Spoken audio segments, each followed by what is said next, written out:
Hello, everyone, and welcome to Week 4 of the Final Fantasy Randomizer Spring Tournament. I am Melee Wizard, alongside me is Will Cleosis. How are you doing today? Oh, Melee, you might be a little depressed, because this is Hierophilos. Will Cleosis in the background helping us get all set up. We've had some issues with Discord this morning, but we are up and ready to rock, and it looks like we have some major Will Bloodworth-style shenanigans going on. We have a thief and a fighter combo. I saw 3 names on there. I didn't really pay attention to who was who. Anyway, yes, we have a really interesting party configuration that was arranged beforehand between our runners, Caleb and Len the Cat. 1 fighter, 3 thief. Yes, this is in linking with the Rafe Hates Caleb podcast that was broadcast yesterday. They watched the movie 3 Ninjas at High Noon, and so Rafe floated the idea of having a 3 ninja party, and apparently that's what we're getting today. So we're getting ready to release the runners here, and we will get this show on the road in just a few seconds. Yep, and on that note, for this week, Thief is our required party member, and our banned party member is the White Mage. So healing was going to be at a bit of a premium. And that's healing? Especially... What is this healing you speak of? We don't need no healing. We're ninjas. We're not going to take any damage. It's...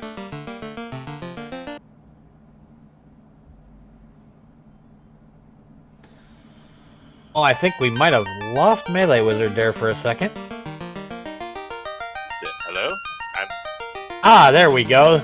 We're back. Discord is being a little difficult this morning, fans, so please bear with us as we get through this. And seeing a rare visit to the weapon shop, I'm seeing a scimitar, that's not bad. And the white magic, which may not be seeing much. And we have... I saw Zap on there. Yep, Lit 2 and Zap, so the ninjas will have something useful once we find that tail, but my goodness, we're going to be a while finding it, I think.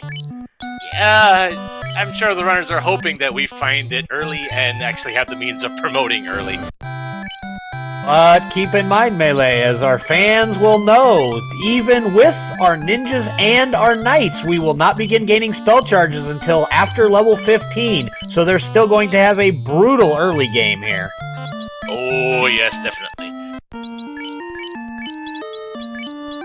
Gregly Puff asking in chat, what is this then? Well, Greg, as you are well aware, and most of our fans will be, Caleb has a podcast with one of his good friends called Rafe Hates Caleb, and on the episode that aired Friday morning, they discussed the movie 3 Ninjas at High Noon. So now we have an agreement that because the movie they watched was 3 Ninjas at High Noon, we're getting 3 Ninjas at High Noon during the race too. Yep, and Caleb forgetting to actually equip his weapons and armor. Yeah, that was a little bit of a snafu there. Yeah, it's unusual to have a necessity of equipping weapons and armor this early, so I'm not surprised there's a little bit of an issue there. Not very many times do you take a party comp that requires them this early on. Yep, and a bit of a tactics differential. Caleb buying scimitars, Len the Cat getting rapiers for everybody. Wow, and Caleb getting through Garland nicely there. Garland falls at about vanilla HP, it looked like. It's right around 100. And we start off with a ship from the king. And oh my, the Oxyale from Sarah. This could be interesting. I watched the seed that Caleb ran his practice, and he did see a required Sea Shrine dive for progression. So he does have some experience with that if it becomes necessary, but that Oxyale that early always scares me, Melee. Yeah, I saw a tournament seed, it was like a week or 2 ago, where early Sea Shrine for the Canoe was a requirement, and the runners had no ends of trouble with it. Although it looks like the imps have gaze, so that's not a pleasant sight. Well, that will definitely slow our thieves down a bit, those imps staring deeply into their eyes and stunning them. We have Melmandat Provoca, and Caleb, I'd say wisely backs out, because unless you find something in the weapon and armor shop, there's really not much to be had here, right? Because the magic is going to be pointless, because we're not going to be able to get anything from above level 4 for anybody. Absolutely. The level 5 magic shops are not going to come into play today, so Caleb making a play straight down to Elfland, and we find, oh boy, Onrak in the Inner Sea. Oh, goodness. Ladies and gentlemen, boys and girls, buckle your seatbelts. This could be a ride. Yeah, did someone say early shrine? I may have mentioned the possibility of said occurrence, but we do have other options. We have Melmond. We have Provoca at Melmond. Okay. Hey, that will get us more key items. That is very helpful this early on. Not to mention at least information about the magic, level 2 magic. Assuming definitely. Caleb decides to check it right now, but he's just going straight for the pirates. Yes, Caleb right over and right into that pirate fight. Gonna knock Vicky around a bit here. Yeah, with those scimitars, that should not be an issue. The pirates do hit pretty hard. That first thief took 16 damage from a pirate, so they're gonna have to knock him out quickly, or this could get more dangerous than it should be. Yeah, but the more they kill, the easier it'll get.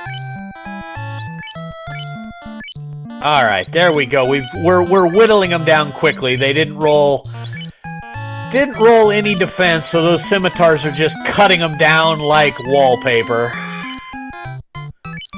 All right, so let's see what Vicky has. It is the chime. Ooh, an early chime with the ship. So now not only do we have an early Sea Shrine play on the table, but we could have an early Mirage Tower due to our extended open progression flag that's on. So we now have that's not really something that I wouldn't think either of our runners would want to be thinking about that at level 3. Oh, yeah, not gonna want to think about it, but it never means that it's not a necessity later on. You do have 18 chests in the first 2 floors of that Mirage Tower. Oh my goodness. Hello, Massmune at Matoya's Cave. Holy cow, that is... Goodness gracious, that is going to be a huge boost for Len the Cat. The Matoya's Cave Massa. Whew! We're going to have to hope that Caleb goes back there sometime soon, or that's going to give Len a significant lead in the ability to kill monsters, at least. I would think... I thought maybe he won't even think about going there until he finds the crystal, which would be highly unfortunate. Yeah, it looks like he's already decided to orphan it. I would guess he is headed south here, either to the left for Crescent Lake, and that looks like the play, or on south to Onrak, which, as Extended Open Progression has done, we have a dock added at Onrak. We have a dock added at the south end of the desert to get us into Mirage Tower, and we also have an additional dock to allow us to get to the Ryokan Desert without the canoe. So we'll have to see what our seed leads us to today. We're going to have to hope that Caleb finds something like the floater out here, because if that Masa stays hidden from him for long, this could be major issues. Especially since with our current party composition, AoEs are completely off the table unless they luck into finding something like the Black Shirt or the Thor Hammer or something. Yes, those caster items could be huge if they get found early in the game. But right now, the EXPs are not going to be polite to Caleb, and there's a reset out. That's never fun to see. Len the Cat looks like he's found a decent spot in the encounter table here. He does a hard reset, manipulates a couple of encounters, and is now free out on the sea. Kai's asking in chat, 3 required thieves. Well, required by agreement of the 2 members of this particular race. Len went on Caleb's podcast, Rafe Hates Caleb, yesterday, and the movie that they watched as part of the preparation for the podcast was 3 Ninjas at High Noon. So the runners agreed to do a 3 Ninjas at High Noon party for the race that started at noon Central Time today. And we have Crescent Lake is Gaia, and there's nothing at the armor shop. Let's see if we can find the vendor item here. And oh my! There's the crystal, but it's at max price. Oh jeez. Oof. Well, at least he knows where it is, so it will lead him back to Matoya eventually. Eventually, yes. Having that at max price, though, with this party is going to be an extremely difficult grind to pull out 65,000 gold.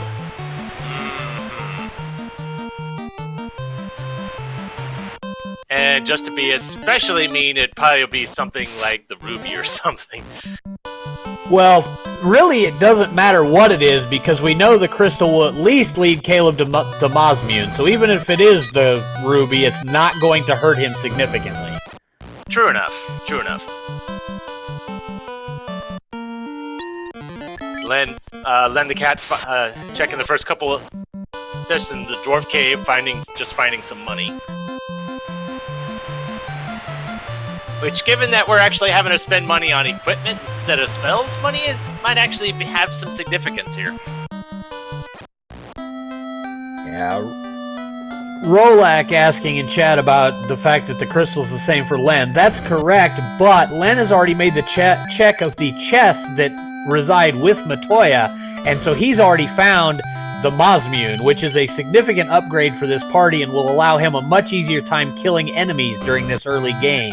So it's really going to be difficult for Caleb to keep up here without that additional overpowered weaponry for the real early game here. Meanwhile, Len the cat checked the level 2 magic. The standouts to me were Saber on the black magic and Exit on the white magic.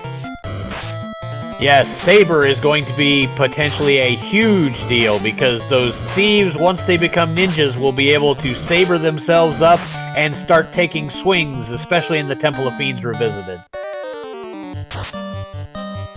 It really all depends on what kind of weaponry we find in the meantime. Caleb taking a circuitous route to get over here. It looks like he's on his way to Onrak. Yeah, that would make sense.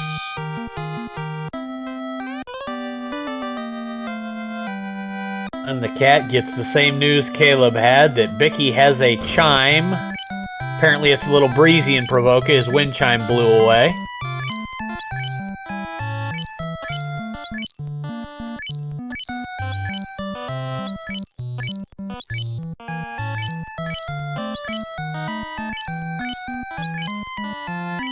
Alright, Caleb has found that the hags have heat, and they are really knocking his party around a bit here. We'll see if he wants to stand the heat or get out of the kitchen. Well, he's able to get away. And he is all the way back to Elfland. So he is making a play all the way back around the world here. Maybe he's preparing for a marsh dive, perhaps? It's possible. He may also be looking for all of the free chests in the places like Dwarf Cave and Matoya now that he has the information about the crystal being max price. Mm-hmm. Because we do know that we need the canoe for a significant amount of our potential routing, and also, if we don't find the canoe, we definitely need to find that airship. So, this is going to be a big play here. Which would you prefer, Melee? The Earth Cave dive or the Marsh dive? Given my tendencies, I seem to go to Marsh first, if only because it's an incentivized location.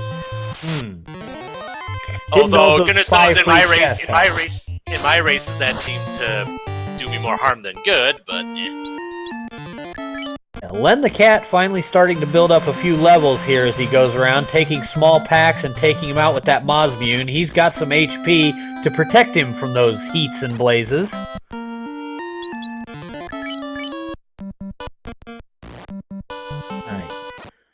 Looks like Len is resetting out. Oh my, here we go. Oh.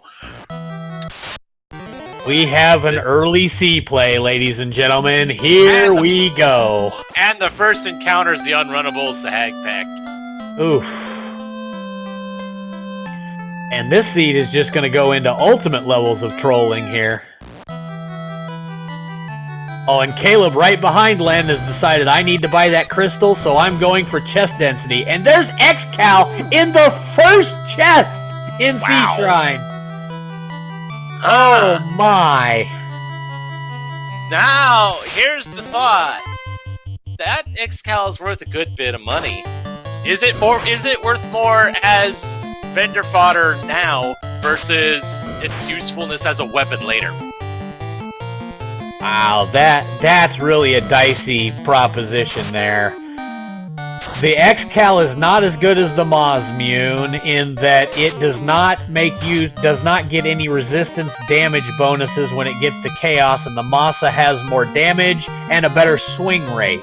However, with this party composition, and the sabers we know will be available to these ninjas later if they get class promotion, I'd be very tempted to hold on to that X-Cal and make a party that was wielding something of the nature of X-Cal on the knight, Masa on a ninja, and then any combination of katanas and vorpals we can find for the rest of the party. Yeah, that was my thought as well.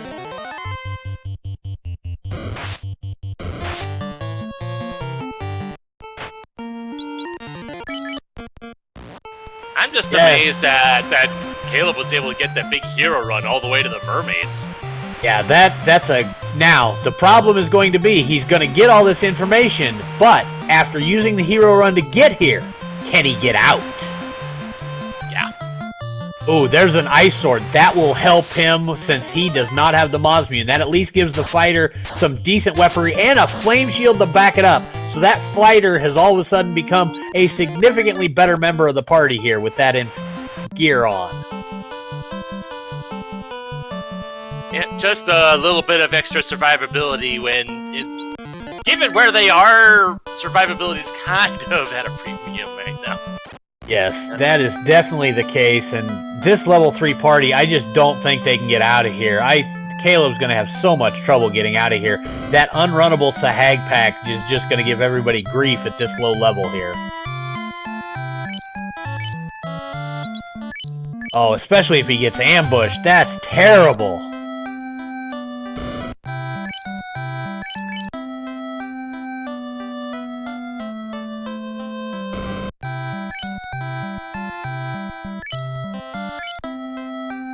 Oh, the Sea Snakes have a ridiculously high ambush rate, Melee, and with Sleep Touch combined, those thieves even are going to have a problem getting away.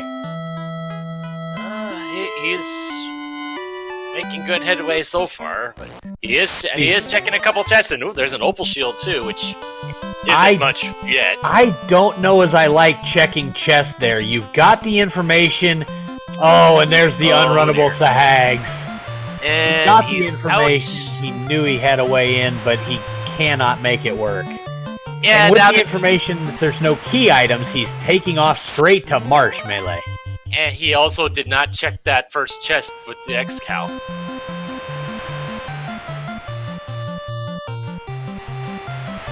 Yeah, thankfully the X-Cal does require the promotion as opposed to the Mazmune, so at least what he's missing is not going to be a significant, immediate detriment to his run. So there is that going for him, but yeah, not checking that chest is going to deprive him of even more weaponry information than he's already been missing.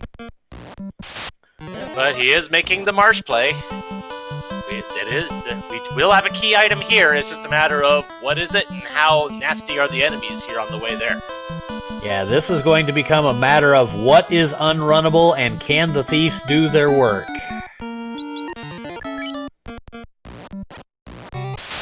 Yeah, comment in chat about the party composition. Yes, it was a runner agreement.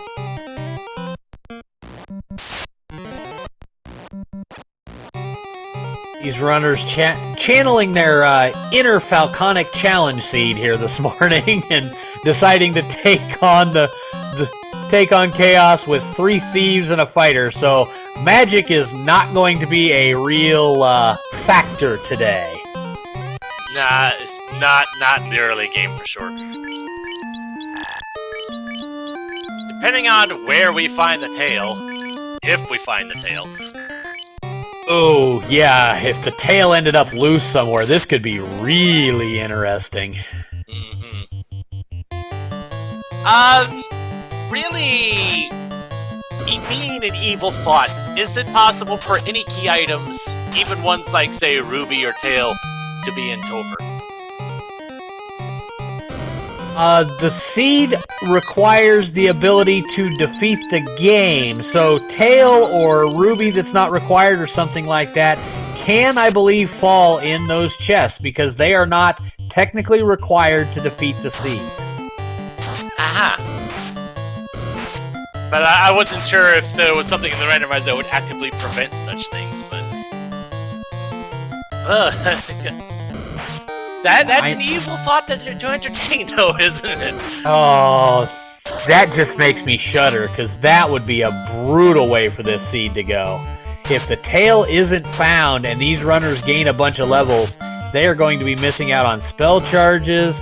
The thieves are going to be missing out on the ability to equip basically any armor other than the bracelets and pro rings. So this is going to be very difficult if that ends up brutal.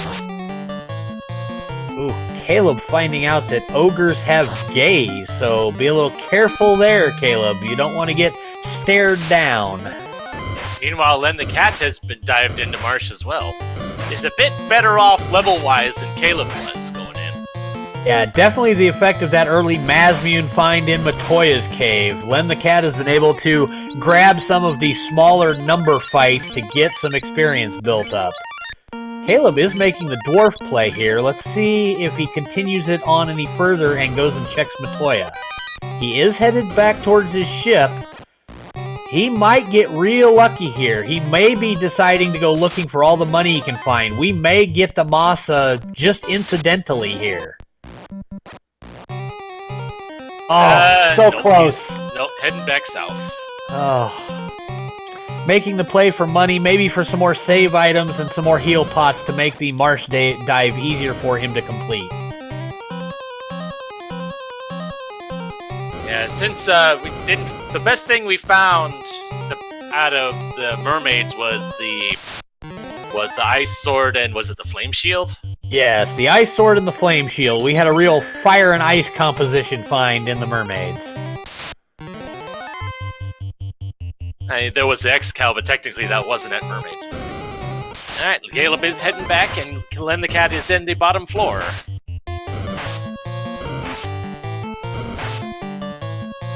Alright, may boil down to, are the wizards runnable or not? Because those wizards are going to hit really hard at a low-level party with this weak of an armor setup. Len the cat with an interesting routing choice. He ran clear right across the top to clean out that top right chest before going south into the bulk of the chest density of this bottom floor of Marsh Cave Melee. Yeah, well, goodness knows a lot of people really don't like diving marsh, so if you feel the need to go in there, you really want to get in there and get everything you can in one trip. Yeah. Oh, and the wizards are runnable, so our 3-thief party has a good chance here. But Len the cat has decided to take them on. He's not going to run away. He's going to fight the wizards. Don't know as I agree with this play, especially seeing that they have stun touch. And my there's goodness. The canoe. Alright, the canoe, which unlocks a large portion of the world for us. We could see a volcano armory play. We could see an ice cave play. It also gives us access with that ship to Ordeals and Waterfall. So we have a large set of options for Len the cat here with that canoe find.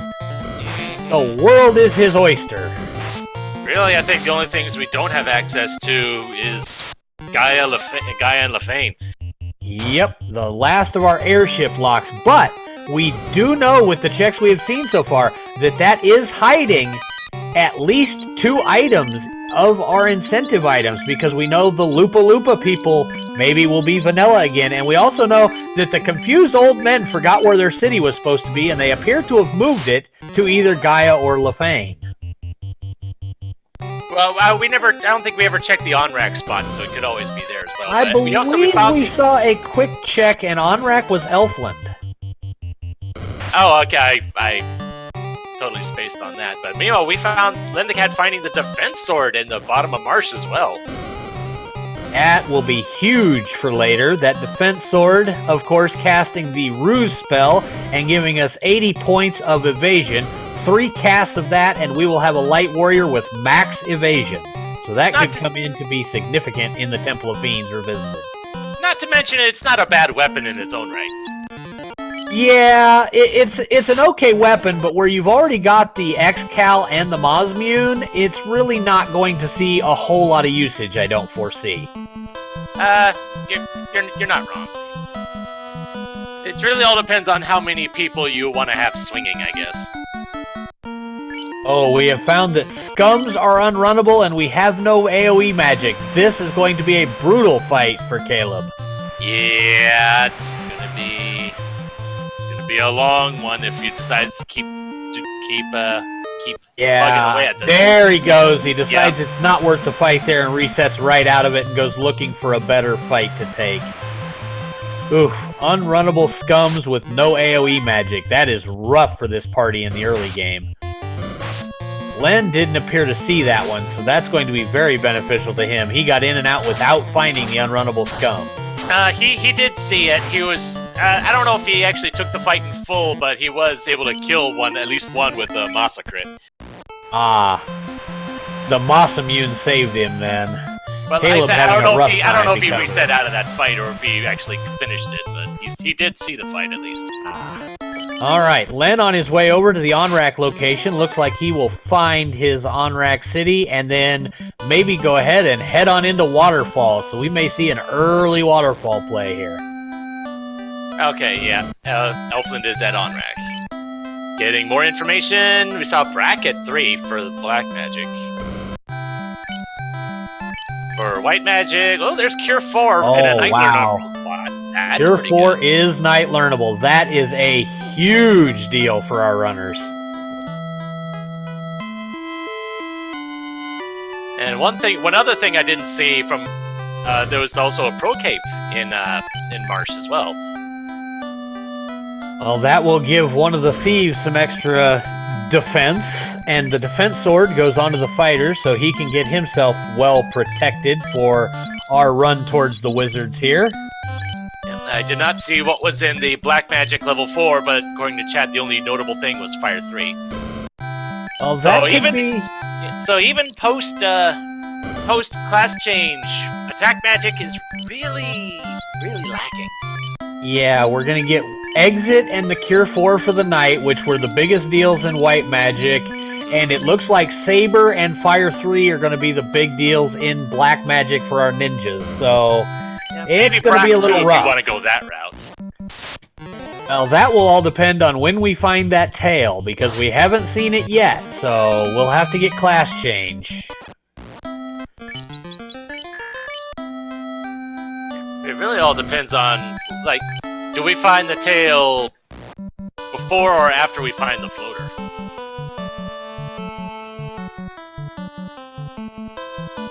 Yeah, combination floater tail going to be required to give the runners anything real substantial in this seed. Ooh, Caleb just getting ambushed all over the place. He's having a real rough time. He did get his canoe, so he is on his way out.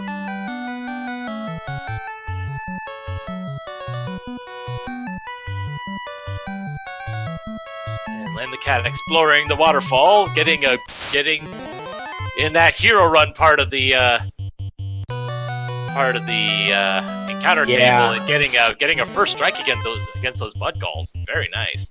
Yes, the big question here is going to be, is the trap tile runnable or not? Because, of course, we have that trap tile as we get into the robot's house, and we have to make sure we can get away from that in order to talk to the robot.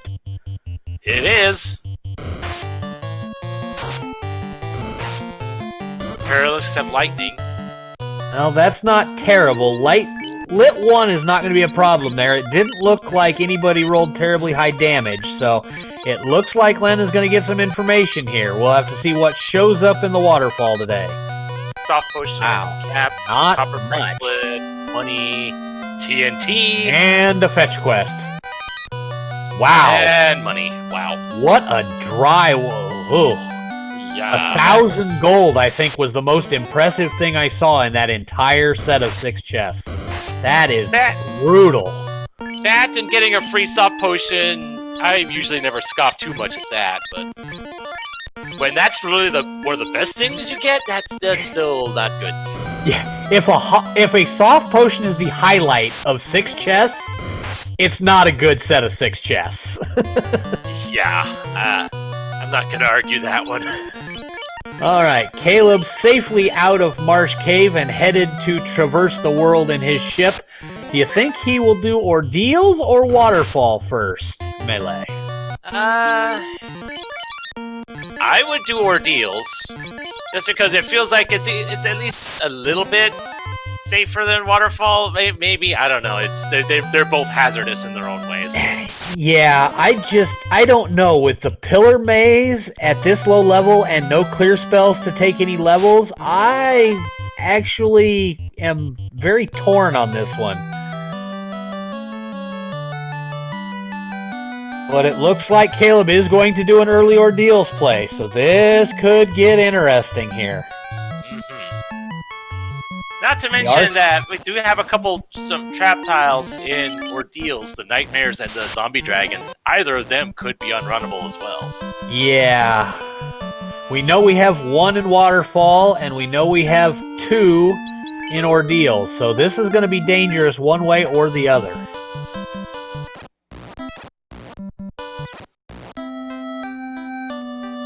Alright, let's see how the Pillar Maze treats them. Ooh, the X-Cal doesn't have a lot of value. Only 12,000 gold, so only 6,000 for selling it. That's rough. I'm not sure. Yeah, and Len the Cat resets out. Yeah, probably not likely to sell it anyway, but even then, that's kind of it. Yeah, if it had been max price or something where you could unlock the crystal easily, I might have considered it with already having Masa. But man, at 6,000 gold, not a chance am I selling it. Ooh, Caleb making it through the Pillar Maze. Oh, that was a phenomenal run through the Pillar Maze, and the Nightmares are runnable. Okay. Oh, but the Nightmares hit really hard. Yes, that they do. Ow. That was 2 hits for 217 damage, I believe. Whew. Yeah, that was easily triple-digit damage, and the Cat's in Ordeals as well. Alright, the Man-Cats are runnable, and Caleb having good turn order, getting away from them, checking these lower chests.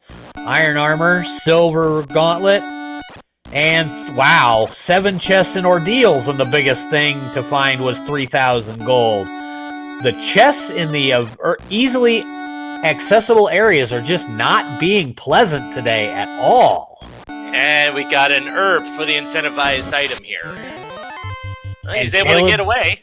Caleb got away from the zombie Ds. He's out safely. Len the Cat, with even more luck than Caleb had, doesn't even lose a thief to get away from the Nightmares. Ooh. So while it wasn't much, at least in Caleb's case at least, we'll see if Len the Cat has similar luck. They are able to get in and out, they were able to do it quickly. And yes, relatively safely. that was a very quick Ordeals. I don't think Caleb missed a pillar in the entire maze. He just bum rushed that Ordeals. That was impressive stuff right there.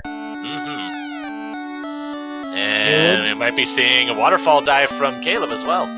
Yep, I believe we are high-fiving our way through dungeons here. Caleb going to clear what Len just finished, and Len finding the information about the herb, and now taking the zombie D fight with the Mosmune, and kills it for another level on 3 Light Warriors.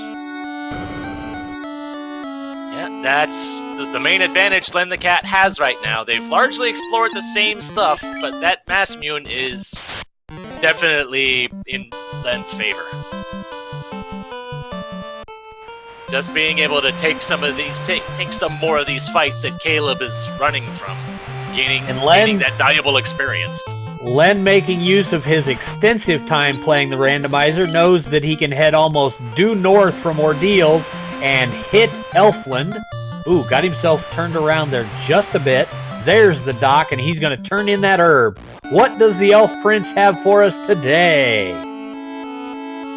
It looks like he's going to have for us... Oh, the doctor's taking his time waking him up. Oh, the adamant.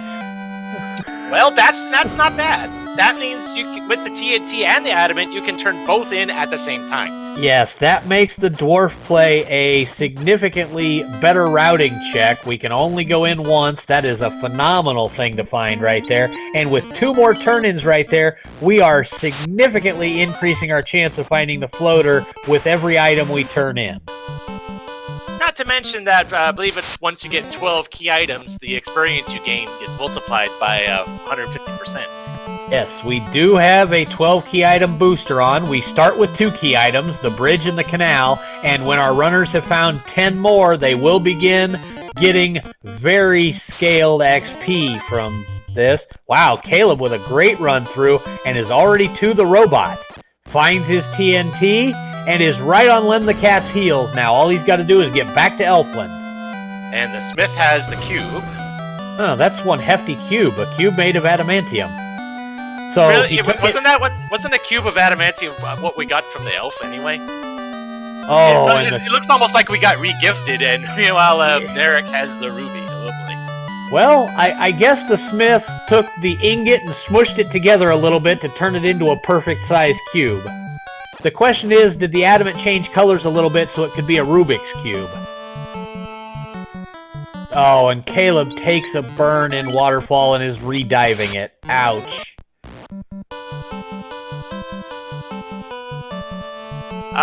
Question in chat about we have already found the vendor item. It's actually a 65k crystal in Onrak, I believe it was. No, it wasn't an Onrak. No, it was a 65k crystal in Gaia, which is sitting in the original Crescent Lake location. Ah, okay, right. I wrote that in my notes. Why didn't I look at it? Well, Cleosis in chat discussing the potential Mirage play, which is available because Bicky gave us the chime, and we do have extended open progression on. So there is a dock at the south end of that large desert that will allow us access without the floater to the Mirage Tower. So we'll have to see if anybody takes that gamble today. Yeah, another case of things being evil. We have not found either of our loose key items yet. We have the chime and the cube. Dare I say that it could be in like Sky 3?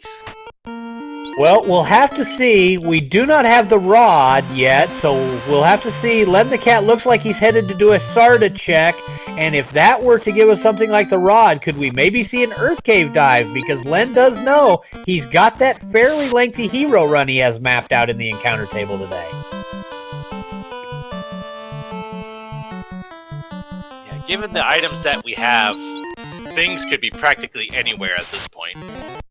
Yeah, with that Oxyel leading to that potential early sea shrine, we know Mermaids doesn't hold our progression, but we did not see all the chests on Mermaid's side, and we also have not seen a Kraken side dive yet, so this is going to be a major set of information here when Len gets to Sarda. Well, but he's checking the 4 chests here in the Titan's Tunnel, and Rune Sword... Money, that rune sword money. Is actually a very big find here because it's one of the better weapons that the thieves can equip until class promotion. So that's actually a very good weaponry find for Len this early on. And if all else fails, we could probably sell it for a decent amount of money. Alright, Caleb appears to have safely made it out of Waterfall. Looks like he's going to go revive his party members and probably head back toward the Elfland and Inner Sea continent. And Sarda has the slab. Oh, wow. Well, we know a couple of things here. We know that slab cannot possibly lead to the floater because the Lefanian town is floater locked. It's hidden behind the airship, so that's one decent piece of information for Len the Cat. He knows the floater has to be elsewhere. Yep, so the element is either at Vanilla, Lefane, or Gaia, and we don't have access to either of those yet. Yeah, Melmond is at Provoca, but Lefane is still hidden from us, which means we can't do the turn-in. So we'll have to wait for that. And Len is making the Earth play. He's decided he's going to channel his inner moist Mogwai and begin diving Earth. Right, the two towns we hadn't seen are Lefane and Crescent Lake. That's the ones. Yes, so we have 2 items guaranteed to be behind the floater. So it's actually very likely that floater is going to be buried in Ice Cave, which I'm assuming neither of these runners wants to have anything to do with right now. First chest Len the Cat checks is dragon armor. Yeah, that will be extremely helpful once we find that elusive tail.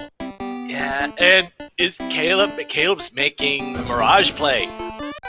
Caleb is making the Mirage play for money. He's going to try to get the crystal. This could be huge. If that crystal is blocking the floater, this could be an enormous play for Caleb here. He's got a little bit of the encounter table mapped out. He resets out to manipulate it and dives straight into Mirage 1. 3,000 gold. The Aegis shield comes out along with the game clincher. Oh, baby, the Bane sword. Oh, that will fix your AoE problems in a hurry, folks. Just turn every enemy into poison smoke. Okay, yeah, any sort of caster item with this particular party composition is worth its weight in gold. Absolutely. Gets out and gets the save done. Begins encounter manipulation. Looking good for Caleb here. Ooh, little input error there. But Len is back to sailing the seas. Looks like he may be considering an ice cave play here. He's looking for the river system, and he's into the river system. Looks like we're going to have either a volcano armory play or an ice cave play. Which one are you favoring here, Melee? Yeah, given that he docked at that particular river, I figured he was going to ice. Man, with that crystal available just south of there, I would be so tempted to do armory first and attempt to buy that crystal. You've got the information that 2 of your key items are locked behind the airship, so you don't have many available chances left. The only things we've got left in the pool are either fetch quest items like the crown, the ribbon, and our floater. There's not much else that can possibly be. We know it has to be in one of a very select few locations. And the best things found in Mirage at this floor were the flame armor and the pro ring. Well, a pro ring's never anything to be sneezed at, and the flame armor can definitely be turned around later, so we'll just have to see how things go here. And in theory, Caleb could go farther, but at his levels, I don't think getting past the blue dragon is the most likely thing. Well, and unrunnable vampires. Oh dear, that's not good. Caleb has not done the fetch quest chain for the TNT, the herb, and the adamant yet, so he does not have the cube. So he's pretty well locked out here of getting any further. And he resets out. Yep, not enough value on the second floor. He's got that Aegis shield. He's got the game clincher, the Bane sword. He's decided that's enough value out of here. He's got to go elsewhere to get his continuation on. Yeah, at this point, at level 5, I think Caleb's at. Against vampires, we're this people. Yeah, this early on at that level, he's definitely got to just get out of there and go make another play. I would be very tempted to try and take some Bane Sword runs somewhere, but he's just fleeing from everything. He may be trying to get somewhere like Crescent Lake to take his grind, somewhere with some high-value enemies that he hopes he can Bane. We'll just have to see how that works out for him here. Then the cat makes it past the trap tile at the bottom of ice. Let's see we'll have to see if he pull clear. Yeah, he's going for the Flame Dragon chest. He's gonna full clear this. And they have Squint. Oh. Oof. Oh. Wow. And there's a loose crown. My goodness, we have a loose crown in Ice Cave. That's multiple items coming from ice. So we may definitely... Oh no, Len the Cat's gonna lose it to Squint. Oh, wow. That's a bit of a gatekeeper right there. Frost Dragons with Squint. Yeah, especially if they're guarding progression there with that crown. Those could be really brutal here. That's not even... We don't even know what's in the eye chest yet, either. Yeah, that's gonna be a required ice full clear, basically. And, ooh, that's gonna be rough. Caleb making the play into dwarfs with just the TNT finds that ruby, and he is immediately turning back to go to Sarda. So we're gonna have one fetch quest chain, probably followed by another when he turns in that ruby to adamant. Well, the ruby led to the slab.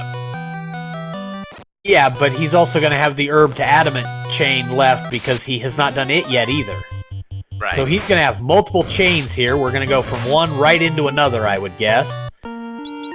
But that will put both of our runners fairly close to their key item listing so that they can get their additional experience. So Caleb may be able to take the Bane Sword and not only grind levels better, but also build up the money for that crystal. I would be very tempted to make a play to Crescent Lake and go looking for either Peeds or Giants that I could poison smoke on a little here.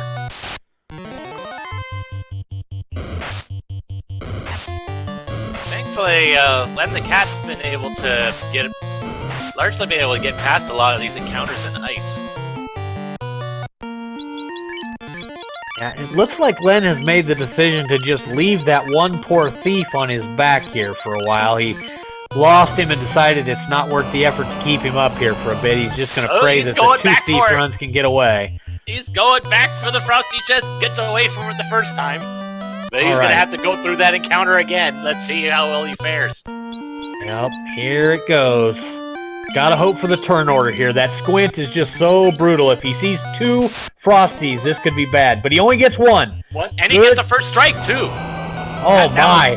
Got a free run on that. Nice. Oof. Len's got to be thrilled with that outcome. That is so huge to get out of there with that crown. And another bit of distressing thought is that Frost Dragons are a random encounter here on this floor. They could show up at any time. Yes, they could be very dangerous here. Len making the use of the fact that the bottom row of tiles in a fully walled room are free of encounters, so he goes through and checks 3 chests without advancing the encounter table. Very veteran move there from Len the Cat. But wow, those wraiths were hitting hard. They knocked down another thief and put Len in some very big jeopardy here. He does have a good bit of heal potions, so he's able to heal everybody up that's still up and around. All right, Caleb making the play to the Elf Prince now. He'll find that adamant and have to do a reverse of course to go right back to the Dwarf Cave. All right, so we know we have 2 city locations that have key items that are locked behind the floater, and we know we are still missing very important items, the loot, the key, the rod, and really for this party comp, I think I'm going to consider the tail to be darn near required. So we've got several options here left to see what we can find. I'm hoping the floater's going to come from this crown or from this ice cave chest. We really need to get in the air for these runners. And Len the Cat taking the sorcerer fight, which in vanilla you definitely fear these things, but in randomizer they tend to get neutered more often than not, it seems. Yep. And this is going to be the 3 main item checks here. I wonder if Caleb is going to attempt to go back to Crescent Lake and grind that money out for that crystal. I would like to see this play. Just go all in on one gamble. You know it's there. You've got the Bane Sword now. You've got a couple of moderately impressive weapons from that Dragon Sword and the Rune Sword now to equip your party with. I would be taking a chance on this crystal here. And there was another pro ring for Len the Cat. And there's the other loose item in a bottle. What? Ice Cave is loaded! My goodness! Okay, wow. Ice So Cave that means Len is going to have the ability to check every possible turn in that could be the floater except for the crystal. Oh, and the eye didn't roll too badly, and the ice, and that at the end we get the rod. All right, so we cross off the rod, which means that the floater is either going to come from the crown, the bottle, or the crystal. So Len has a 66% chance of having that floater in his inventory as soon as he completes his checks.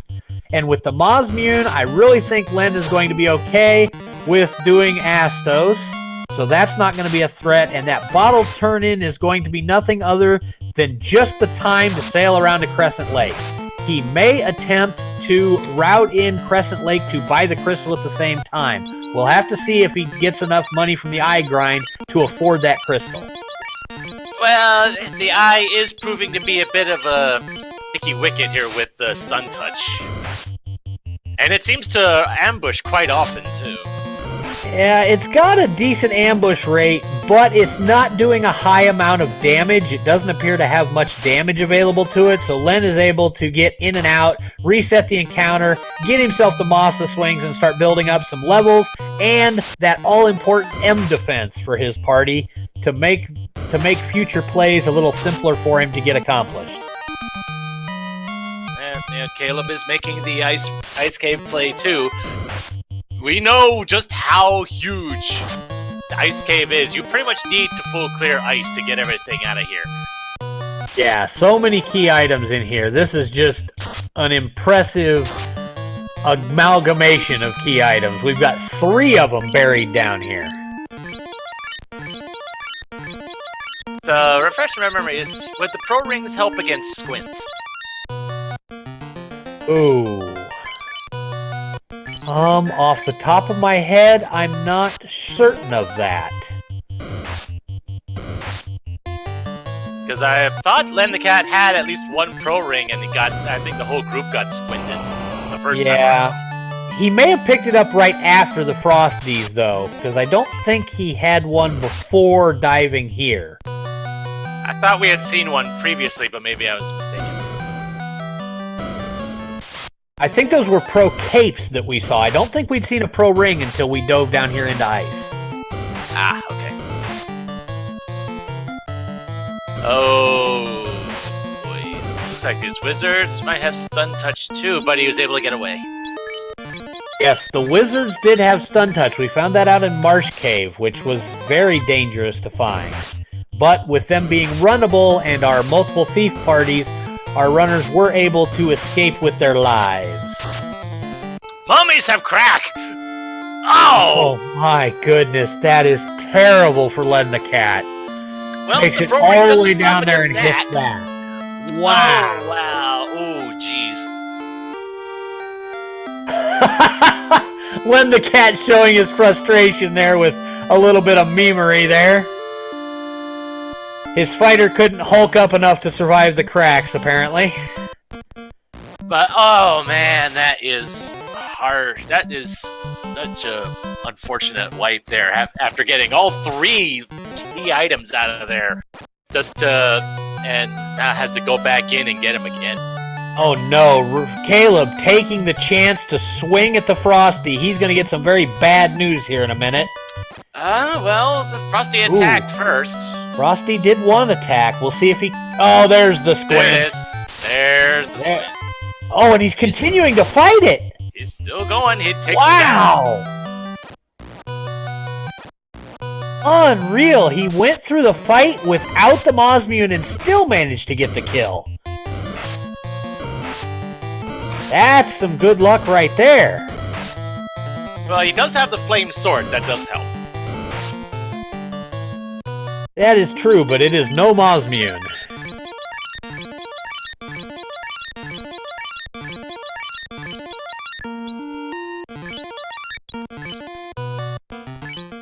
Alright, so as our runners continue the ice cave dives here, we're going to go ahead and get you guys a little recap of what's happened so far. We have started this seed with 3 ninjas and a fighter.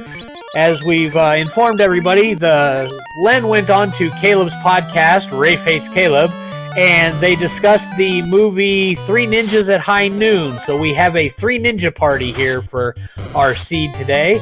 We did find decent weaponry in Canaria, which allowed our runners to get through Garland. After rescuing the princess, the king handed over a ship. The princess handed us the Oxyale. We found Bicky to give us the chime. We found that our progression was not in Marsh Cave. Marsh Cave simply had the canoe. So we then got the chance to go up into Waterfall and Ordeals. Waterfall was not real difficult for our runners. They went through it, and the robot gave them the TNT. We got Ordeals dove, and we found the herb. We got back to the elf prince, who gave us the adamant. The adamant got reshaped from ingot form into a cube, and the explosives expert blew out the canal and found a ruby hidden down in all the dirt. So we then got over to Sarda, who handed us our slab, which we know cannot be turned in until we find the floater. We have then gotten here to our ice cave dives, where we know not only do we have 1 key item, but we have 3. We have the crown loose in ice, we have the bottle loose in ice, and we have the rod in the incentivized ice cave chest. And with that, our runners are pretty much neck and neck at this point. They've all pretty much explored the same things. Really, the only major difference is that Len the Cat got the Mass-Mune out of Matoya's cave. Len the Cat also has the information that the X-Cal is on the very first floor of Sea Shrine in the chest on the way to Mermaids.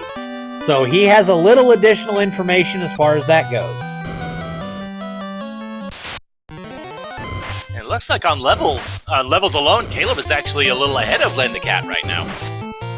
Len lost a lot of levels there from burning that grind, so that really set him back a bunch here. So with the eye grind that Caleb got done, he is caught up in levels, but we're going to have to see if he can escape. We know this ice cave is not a pleasant ice cave. No. Although I think the worst thing we've seen from it was the Frosties with Squint. Everything else just kind of got the mummies with crack. Oh, right. Don't forget those mummies with crack. They've already come back to bite Len the Cat once. And Len is able to get out. All right, Len is out, and Caleb is right on his heels, just about a floor and a half from an escape. Let's see if Caleb can pull a Houdini act here. Though apparently, chat's apparently noting that Len did not get the rod. Well, that may have been a calculated gamble. He knows he's looking for the floater, and he knows that he can come back for the rod later because he's got so many locations he can get to without the rod. All that locks is 2 floors of Earth Cave that have chests and lich. So not to mention that whenever they find the tail and the floater, they can class change, teach the knight exit, and then go in, get the rod, and get out. Yes, that will definitely accelerate things significantly. Caleb makes it out in the first dive and has closed the gap on Len the Cat to probably 45 seconds here. They are both going to go start doing major amounts of item turn-ins here. Oh yes, not to mention Caleb does have the rod, so he's not going to have to go back for it. Wow, he got out with all of it! Yes, he did. Oh, baby, that could make up a lot of time later, because even if you do have exit, you've still got to do the dive. And Astos has the floater. A loose crown leads to the floater. Oh, and Caleb making the play to Gaia first, so we're going to see if the bottle becomes something important, but he's going to need to get to Astos on the quick. Yeah, well, it's pretty much a straight shot from the Crescent Lake area to Northwest Castle. So. Yep, just a little travel. This was the closer check for Caleb. I understand it because you've got a whole bunch of fetch quests, which. The only reason I might have gone to Astos first is simply because you know if you get the floater from it, you're going to be right next to Crescent Lake when you get the airship. But if you get the airship from Crescent Lake, you're right next to the Ryokan Desert. So it's really a 6 of one, half a dozen of the other. These guys are going to be so close here. But Len the Cat getting that floater first will, just under an hour, will be our first one up in the air. Now, did Caleb make enough money down there to give himself the ability to buy that crystal? I don't think he did, but I need to see his item inventory again to double check. Yeah, nope, he's out and headed back for the ship. Yeah, there really hasn't been much for money to be had in chests at all. Yeah. Caleb looks like he's going to save up and start his way towards Astos. We know that is a great play for him. It's Caleb. I saw Caleb's money. He's at about 54,000, I think. So about another 10K before he can get that crystal. Wow, I'd have been real tempted at that point to grind right there and grab that crystal if you're going to go all the way to Astos. Turn it into one entire check right there. My goodness, so close to having enough money for that crystal. I hope he's got notes and remembers that crystal is there, because that may be what's hiding our tail at this point, and that would be a monstrous find. Whoever gets the tail first is going to get quicker spell charges. Yeah, I don't think Len had the money either. He certainly has less money than Caleb now, but I don't know if he had bought the crystal first or not. Caleb finds his floater almost in tandem as Len gets handed the loot from a tiny fairy.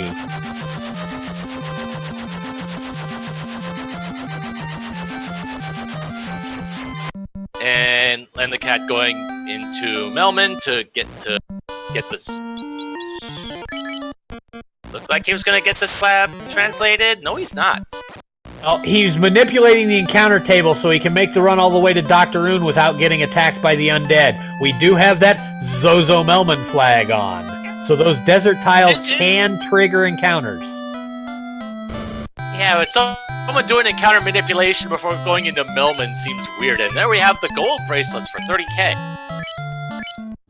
Yep, it's not something you're normally going to see, but you also normally have some AoE magic to deal with the weaker versions of the undead if you find them in here. So it's not usually quite as big of a deal as it is for this particular party composition. And it shows just how desperate we are for money that Len the Cat was actually selling the cloth and wooden armor. Oh, and Caleb just clinched the game on Astos. He poison smoked him with that Bane Sword. That's going to come in so key for him throughout this run, I think. Having access to that instant death AoE is going to be a significant improvement over his killing ability with just the weaponry. Where was that Bane Sword again? That Bane Sword was in the first floor of the Mirage Tower, which Len the Cat hasn't even considered doing yet. Okay, right, yeah. Yeah, that was the money play. Caleb looked like he was going to make a major play on the crystal, but just could not get money to come out of any of the easily accessible chests. And the slab is the tail. Wow, the slab turning is the tail. So from there, I would expect Len the Cat to route in the Cardia Isles and then promote right then. Oh, and there, I think Caleb is headed straight back up to the Provoca, which we know is the city of Melman today, and is going to go get that turn-in himself after finding that. Len, knowing Crescent Lake remains, is going to go get that key item. It's actually fairly likely to lead to the key with where we're at right now. Yeah, we're kind of, it's either the key or the ribbons. Yep, and that's going to tell us whether that crystal is going to be required in this seed, because if the confused old men are having a fashion show, that crystal is going to be required today. Mm-hmm. And a pro ring for 20,000 in Crescent Lake. So okay, it's definitely a bit of a walk to get there, though. 30,000 gold bracelets and 20,000 pro rings. It is going to be expensive to outfit this party. And the crystal is just a 65,000 gold ribbon finder. Might be worth. If we don't find another one before Topher, that could be a valuable thing. Could definitely be a valuable thing. And Caleb is going to... Oh, man, I hope Caleb decides to go get that ribbon, because that's going to lead him to the Mazmune. Because as we know, Len the Cat found that Mazmune about 5 minutes into the seed in one of the chests of Matoya's cave. but Caleb has not been to Matoya's cave. So he is missing that massive endgame boost that is the Mazmune.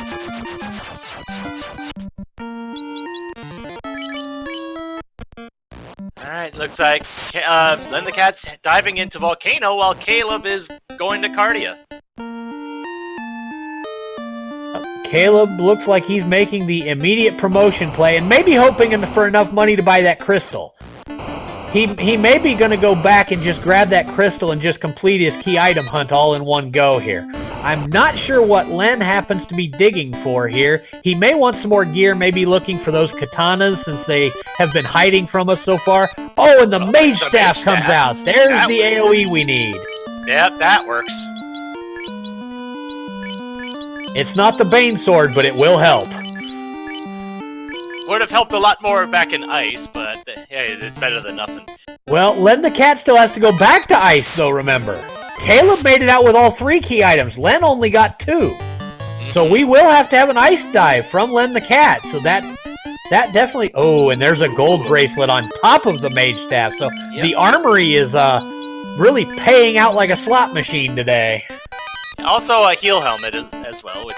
Free healing in a party that really doesn't have any healing, per se. Yeah, that may be a larger deal than we want to admit here, because, yeah, this party is going to be extremely light on the healing. About the only thing we're going to have is a couple casts of Cure 4 from the Knight, and that's going to be it. And the black shirt. How? The Armory play early could have really flipped this seed on its head, apparently, because we are just pulling AoE item after AoE item out of the Armory today. Very nice. Very nice. Holy cow, a third one! What is this Armory play? My goodness! We're getting items in bunches and a heal staff, too, for good measure. So, hold on a minute. Wow. Hold on a minute. There are, what, 13 chests in there?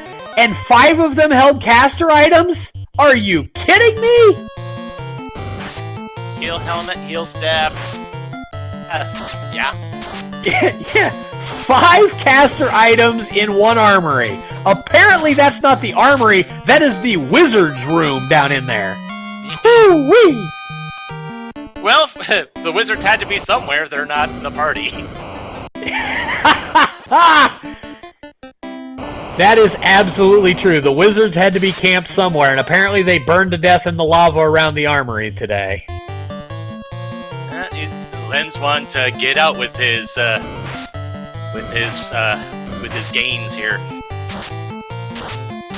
My goodness, Wildfire in chat pointing out we had an Arcane Armory. That is phenomenal, Wildfire. That was a huge find for Len the Cat. Oh, yeah, that opens up so many possibilities for clearing out monsters and stuff as you run the rest of this seed, especially with things like the Say Hags. Ooh, there's a katana and a Zeus gauntlet, so... Well, there's the rest of our cat. Yeah, we have 2 endgame gear checks going on at the same time, Caleb. Opal armor, I think we already had dragon armor, and sun sword, and an opal shield, okay. Wow. Yeah. So yeah, we're definitely getting some good stuff now. That opal armor will go on because he has not checked Earth Cave, so we do not have the dragon armor for Caleb, so that opal armor is going to be a very big deal for him. Right, that's where the dragon armor is. And with the money that he has accrued, we may see a crystal play here because neither runner has seen a ribbon yet.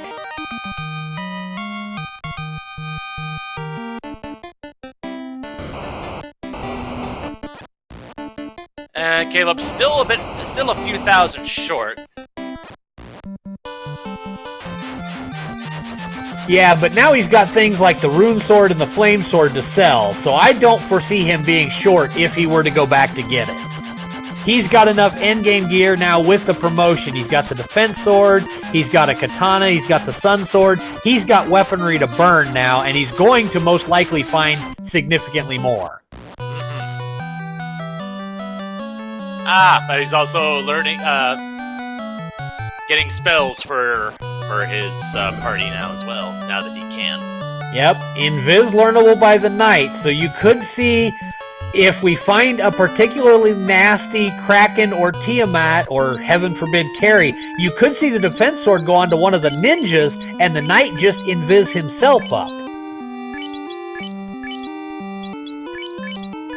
Yeah, and getting Zap and Ice 2 for the ninjas. Ice 2 going to be very helpful here since he has not checked the armory and doesn't know that it is Caster's paradise down there.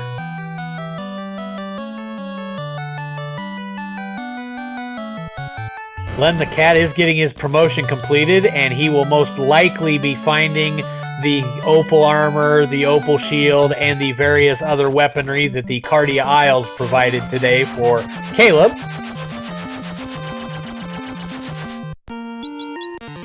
Caleb is doing a real stockpiling now. He is burning through, getting up to 90 heal potions, getting all of his save items. He's really flowing through here.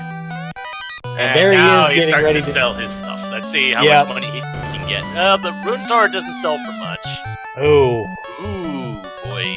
But the flame sword does have a couple of thousand of value, but they were not as valuable as I figured they would be. But he does still have that opal shield he's not going to need because he's already found the Aegis. So I'm sure he'll get... Oh, even that one's not worth much. Wow. Oy. Oofta. Well, it may be time to go back to Crescent Lake and just take about 3 enemy packs with those... With the weaponry that he found in the Cardia Isles and just go get a couple of grand to just finish this off, because that's rough. Being just that little bit short right there. Yeah, but first thing, he's getting exit for, maybe heal 2 as well for the night. Yeah, that could definitely help. Heal 2, a little stronger version than what the heal helmet and the heal staff are going to give you. They, of course, only have heal 1. And Saber and Bane most likely to go onto the ninjas here, so we're going to potentially see some Bane strats and some sabered up ninjas swinging katanas.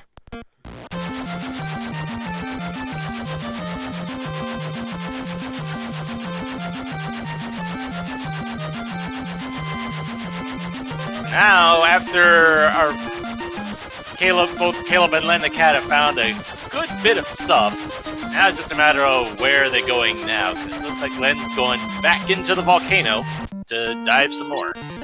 Yep, looks like Len has decided that he's going to make the volcano play with some upgraded gear and some class promotion. Probably thinking he can grind some Agamas and then go down and kill off Carrie with that Mosmune. Which I like the idea of. He knows he's got to go back to the ice cave, but he's probably saving that play for right towards the end of the run so he can just speed through it as much as he can. So he's probably looking to get his levels here rather than go back and do an eye grind. I like that move. It saves him a little bit of time, and the Agama grind tiles are right next to each other, so you never advance the encounter table, which is a very helpful thing when getting the grind done quickly. Caleb pretty much getting all of his magic shopping done all at once. I can respect that. Ooh, the anti-carry staff comes out of the lower section of Volcano. We have a confused stick. Wizard staff, of course, for people unfamiliar with the item usages in this randomizer, does cast Confuse on enemies, and Carrie is weak to that and will begin to hit herself if you can get it to connect. Alright, looks like Caleb has finished blowing through all 3 cities to get his spell list. So, Melee, how about you toss us into a recap of our key item locations here today? Alright, so for starters, with our party composition here, Caleb, Len the Cat appeared on Caleb's podcast. I think it was Wraith Hates Caleb, I believe it was called. And they were talking about one of the 3 Ninjas movies, and they decided to kind of adapt that into their party composition for this, hence the 3 Ninjas. For our key items, the king had the ship, the princess had the Oxyale, Vicky had the chime, the ace, the crown and the bottle were both loose in ice, along with the rod. the Astos ended up having the floater after this long chain of events. The robot had the TNT after, let's see, where was the canoe? The canoe was in Marsh. Ordeals had the herb. The elf had the adamant, which led to the cube from the smith. Narek had the ruby. Tharda had the slab. And the people in Lefane had the tail, the sages had the key, and the fairy had the loot. The only thing we have left is the crystal in Gaia for max money, and by process of elimination, that leaves Matoya will have one of our incentivized ribbon. But also in one of the chests in Matoya's cave has the mass mune, which Len found, but Caleb has not.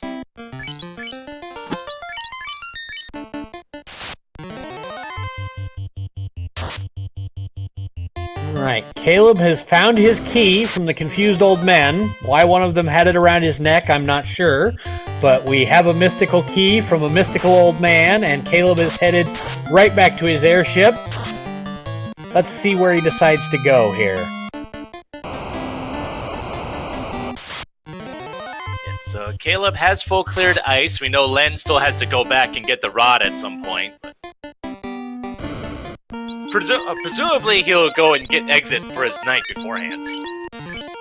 Since that was learnable at level 2. But Caleb is heading into the volcano right as Len the Cat takes on Carrie.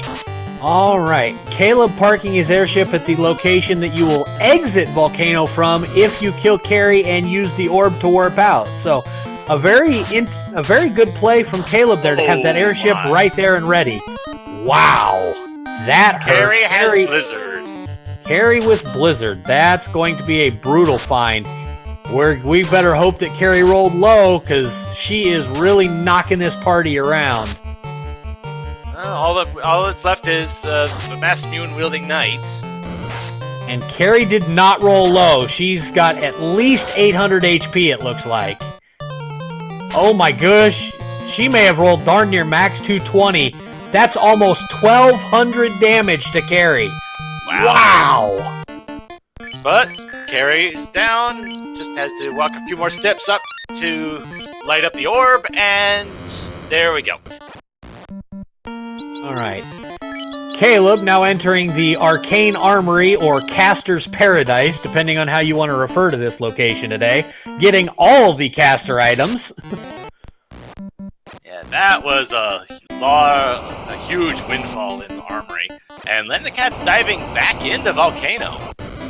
I wonder what he's looking for here. A fire grind, perhaps. Ooh, he's fire grinding his knight. This is interesting. Well, he can one-shot them. Seems to be getting good turn order at the moment. Well, they look like they rolled pretty low HP, and it's going to be a grind he can do safely, and he knows it's not very difficult to get out because all the damage tiles do not advance the encounter table. So he's definitely hulking his way up to a high level and going to get ready to bum rush the rest of this seed.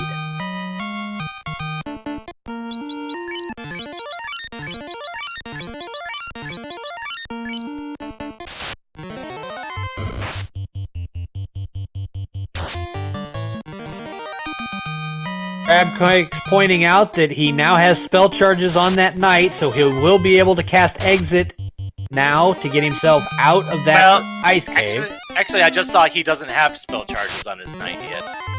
Well, they're not going to show because he hasn't used a house since he gained them, but you gain the first one after he passes level 15, so if he has a house in his inventory, he can immediately have them back. I misread chat. They were talking about exiting out of ice. I thought they were saying to exit out of volcano. No. I believe chat's looking for the rod play to ice as soon as this fighter has enough levels to not be threatened by anything in there. Right, yeah. That makes sense. Yeah, I think he may have to go back to Melman for the spells. I don't believe after class promotion that Len did anything other than come right back here. Yeah, I'm thinking the same thing unless I missed it. I'm thinking we may have a travel around, but he may be planning to use this fighter, route in those spell charges, and just run over Clear Earth, go, check Melman, Clear Earth, do Ice Cave, then do Sea Shrine and Mirage Tower right afterwards. So Maverick asking about fires, not Agamas. Well, we found out that the Agamas were pretty darn high HP. It looked about 420 to 450, and they had trance. So the Agamas were not a real safe grind. This fire, on the other hand, is close enough to the top of Volcano. He can do the grind and get himself back out fairly safely. So it's not a terrible grind spot here in this particular instance.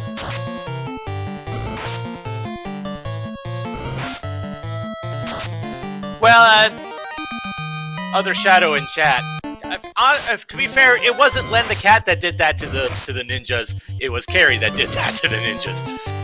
Yeah, Carrie is apparently not a fan of the ninja arts. Yeah, he was definitely giving them the cold shoulder. Yep, she froze them in place and then smacked them all down.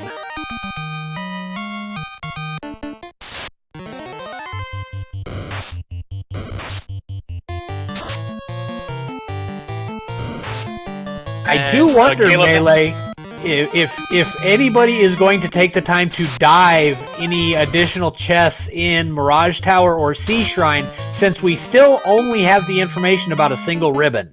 That could be dangerous with this party composition, climbing Temple of Fiends Revisited. Yeah, that is definitely true. Though with Massa, Excal, at least on Len's side, Excal, and one katana, we're at least good on the weapons front, and with stuff like dragon armor and stuff, we're largely good on armor, at least for the night anyway. Yeah, so, we've got armor for the night, and I think we've got enough for one ninja. I think we've got a flame armor and an ice shield, possibly, or maybe it was a flame armor and a flame shield. So we've got some decent gear for the ninjas. We know the gold rings are 30k, so they can outfit the rest of their party, gold ring, pro ring, etc. We have not seen the power bonk. We have not seen either of our loose ribbons, so we are still looking potentially for several items that will make these runners' lives easier, but the majority of our weaponry and armor information is already held by our runners this afternoon. That's another thing that we haven't seen yet is the white shirt. Definitely another potential item that one of our runners may go hunting for.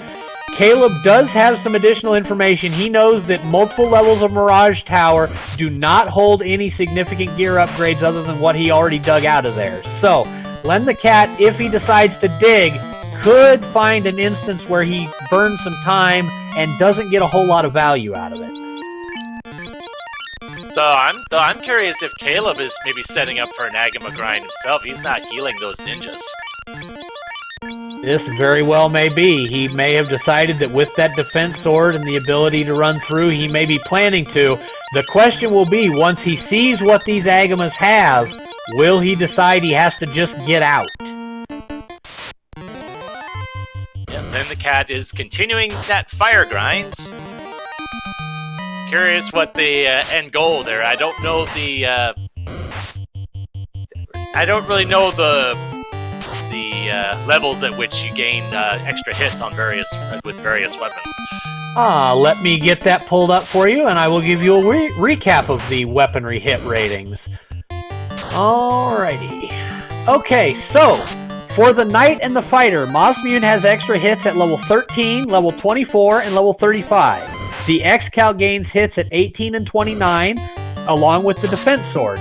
The Vorpal is a little slower. It gains extra hits at level 22 and 32. For the Thief, it's a little different. The Masa doesn't gain its extra hits until level 22 and level 38. But the Katana and the Defense Sword both gain hits at 13 and 29, and the Vorpal is at 18 and 34. So, depending on where our runners decide to put their weaponry, we could need different levels here to make use of the best hit ratings possible. And Caleb running afoul of that trance Agama, but he's able to get away. Caleb checking the red D chest. We'll have to see what shows up here. Ooh, cremate red Ds, so those aren't pleasant. And they have trance as well! Oh dear. Oh, please tell me trance is not on the Medusa script. Agama's have rub too. Oof. Wow, Both that's have gaze too, so it could be. That's another potential unlock you're with, and cremate. Oh, good. Gaze cremate. This is trouble. He needs to get out of here. Oh, and he got away. Yes, he got out of there. Oh, wow. Oh, man. Gaze backed by cremate could have been a very brutal thing. Yes. I really think these runners keep spending their money. I really think at some point you just have to go bite the bullet, spend about 5 minutes, get the money, and get a ribbon to protect this fighter. You've both taken the time to level him. He needs to be protected. And Caleb can't come across an unrunnable fight, but Wizard Ogres and Green Ogres don't seem to be that threatening right now.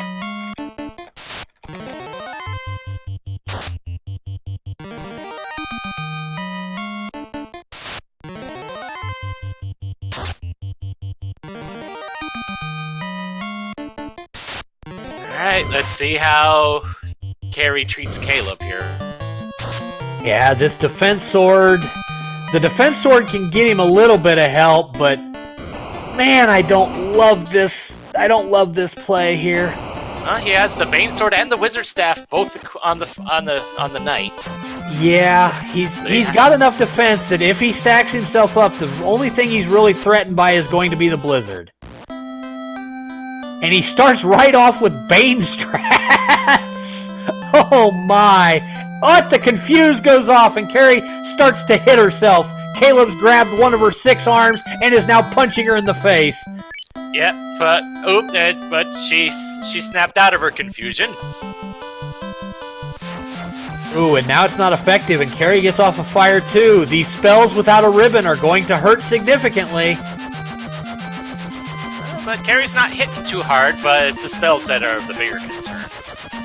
Yeah, the spells are going to be the problem here. Without a ribbon, this is just rough to take. Even if they don't do a lot of damage, with only one character, you don't have a lot of heals, you don't have a lot of options to keep yourself up, and Caleb is taking a lot of damage here, and Carrie is not going to go down easy. We know she has a ton of HP. And there was sleep as well. Oh, yeah, sleep too. Man. That is rough for Caleb. Really rough. Yes, Night Dew pointing out that Crystal did turn into a ribbon. By process of elimination, we had that information. Our runners should have 2 since they had received their loose items and had crossed off everything else. Yep, but there's really no way for Caleb to know that there's Masa in Matoya's cave as well. So, yeah, I don't blame him for not going there. It's just an unfortunate turn of events.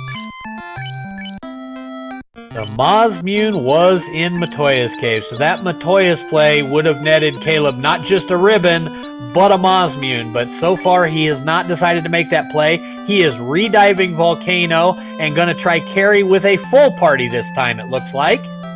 Yeah, just skipping everything, because there really wasn't that much stuff to be had in the chest. Yeah, other than the Arcane armory that handed us every caster item in the game, almost, we didn't find much in the rest of Volcano. Yeah, pretty sure Caleb had saved after getting those. So. But then the cat is diving into Shrine, just going straight for the Kraken side. Yep, gonna do a clear of the Kraken side first.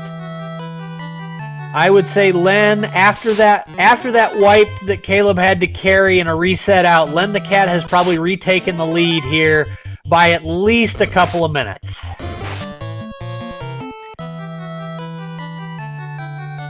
Not to mention the grind that Len put in, that'll definitely give him an advantage moving forward with the Masa Knight. Yes, the Masa Knight with that grind is going to be a significant advantage. He's going to burn a little bit of time going back into Ice Cave where Caleb doesn't have to, but I don't think it's enough to get Caleb the time he needs. And there's a loose ribbon! We have a second ribbon sighting! Okay, that's a good thing to see. Now it's just a matter of which of our potential cannon fodder ninjas will be wearing it.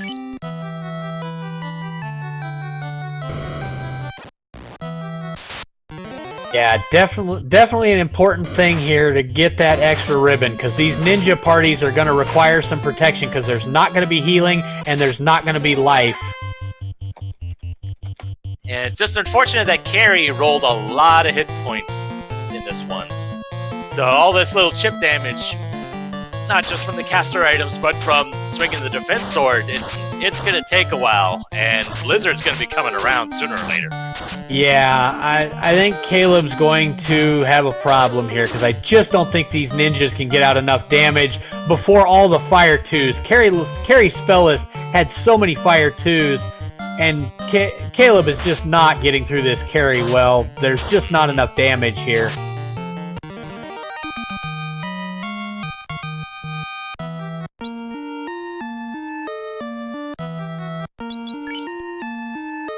Yeah, and there's the Blizzard and finishes it off. Yeah, and questioning my word choice in chat. When your knight has more levels than the 3 ninjas combined, how else can I refer to them? Yeah, I had to double check. I thought for a minute there when I saw those levels, I thought there was a black belt in the party somewhere. Yeah. Yeah, one would think so, but not in this case. And Caleb is heading for Mirage. Does have the cube, so he can go try and knock out Sky. And I think Brack might have been ninja learnable, so he may be planning to just do a Brack on Tiamat, and hopefully with the level gains that he gets, make it back to Carrie later with a better chance to take her out. We know she rolled such high HP, probably 180 to 200% of her base value. She was very, very tanky today. Yeah, it's just a matter of...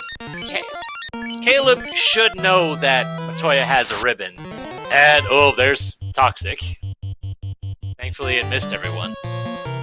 Now, Len the Cat taking on Kraken 1. Let's see what kind of slap-happy nonsense we get today. Oh, and Blue D's have Nuke! Oh, wow. My goodness! There's a trap tile nobody wants any part of. Yeah, Holy guacamole!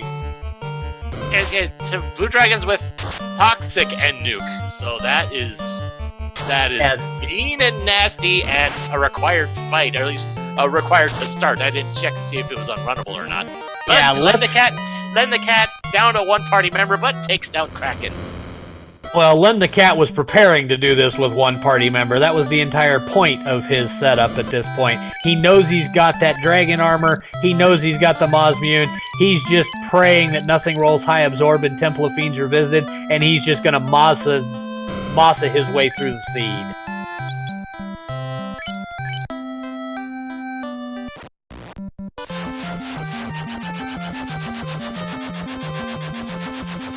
So, thought for Caleb regarding Caleb going through trying to get in the sky. How much do you think he's going to be checking for chests? I think this has to be a play for like a ribbon, for additional gear, maybe looking for that Mosmune or that Vorpal to attempt to make the carry fight better. He's looking for extra stuff because the weaponry he has is just not cutting it. Oy, and bad men hit about as hard as bad men usually do. Yeah, I think that's mostly on that top ninja though, and I don't think he has much for armor, so that may be more a case of a lack of armor, not the bad men really hitting that hard. Fair enough. There is Caleb beginning to make use of the game clincher. He's attempting to turn everyone into poison smoke. Yeah, because there was 2 hits on the fighter for just 8 damage, so they aren't terribly dangerous. Actually, that looked more like 2 hits for 3, but that same principle applies. Oh, the bad men not being cooperative. They don't want to be turned into poison smoke today. Enemies having a survival instinct will wonders never cease. Yeah. So terrible when that happens. They're supposed to just fall over and feed you that nice juicy XP. And once in a while, they just don't want to cooperate. It's so frustrating.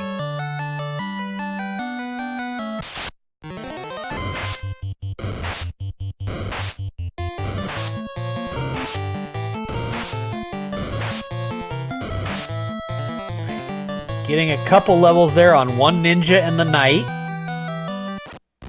Still only at about 14 though, so still no spell charges on anybody. So that's got to be a little frustrating for Caleb, because getting back out of here is going to be next to impossible without any spell charges. He is very deep into this skydive already, so getting out is not really an option at this point. Yeah, and Len the Cat diving back into ice to get that rod. Wonder if he'll decide to go into Earth next, or if he'll follow Caleb into Sky. Well, I think that'll depend on a little bit on if he is still trying to find something like the white shirt or the power bonk. If he's comfortable with his levels, I could definitely foresee him just straight go-moding the rest of the run. If he's still looking for something, I think he'll go Sky. If he's not, he could go either way, really, because they're both about fairly equidistant from where he's at right now.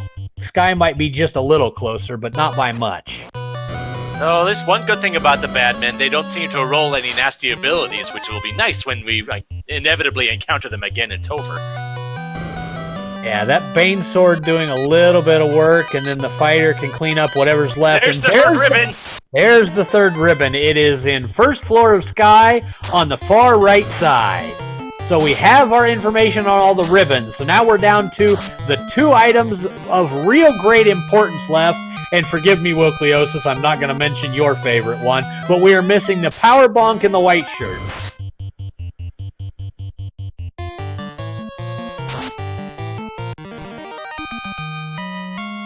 Len the Cat looks like he didn't even bother to worry about anything. He's actually going to walk his way out of Ice Cave. I would have definitely figured he would go get the exit spell before coming back in for this rod as a time-saving measure, but he has not. I thought he had gone get spells, but maybe he just... I know he saw exit. Yeah, our runners both checked all of their low-level magic shops, knowing that that would be key for later in the seed, but it appears that he did not go back to make use of it afterwards.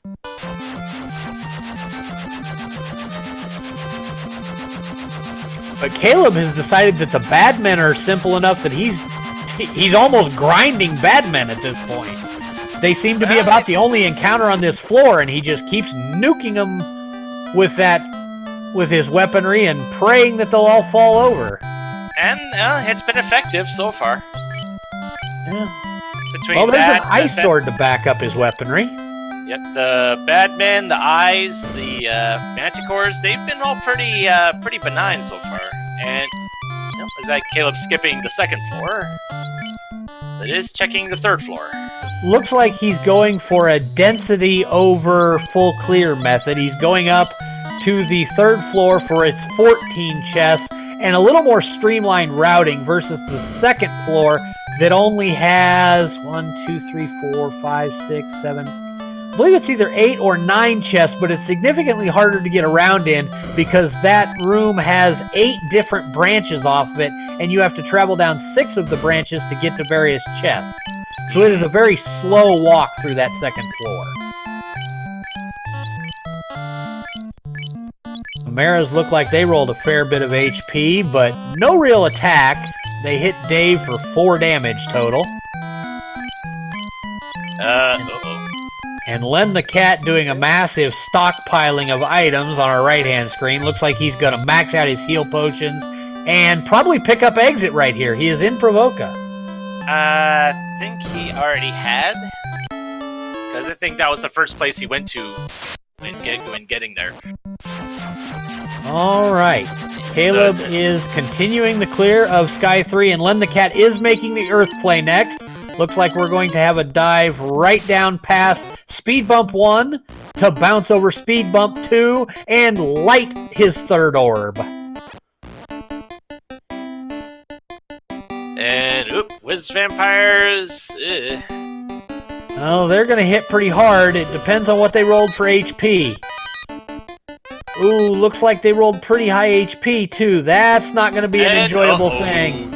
Down goes the third ninja. Oh, man, they're over 500 HP on the Whiz Vamps. This is not good. Oh, down goes Caleb. Oh, he's having such rough luck with these dungeon dives. He cannot hold on to his levels. It's just been real hard for him today. He's had such bad luck in a couple of locations. He made it out of that ice cave, but that volcano play, he gained some levels, got down to Carrie and found out she was one of the beefiest carries I've ever seen for a volcano carry. And then he tried that sky tower dive and got the bad news that the whiz vamps had just gone insane. And and the cat's still checking chests, getting that opal bracelet. Well, that will be an improvement for the ninjas. That opal bracelet is a significant upgrade, an extra 10 absorb over that gold bracelet that he's got on at least one of the ninjas. So that will help.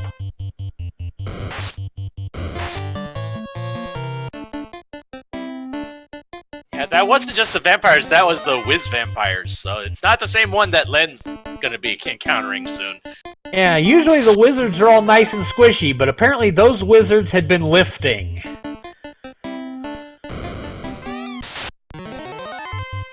Let's see how big of a speed bump this vampire is. Alright, I blinked. Yeah, there. Hang on. What vampire, Melee? I don't see one. You'll have to take my word for it. Okay, well, he must have died because Len is using the rod to unlock the remainder of Earth and is diving deeper towards Lich.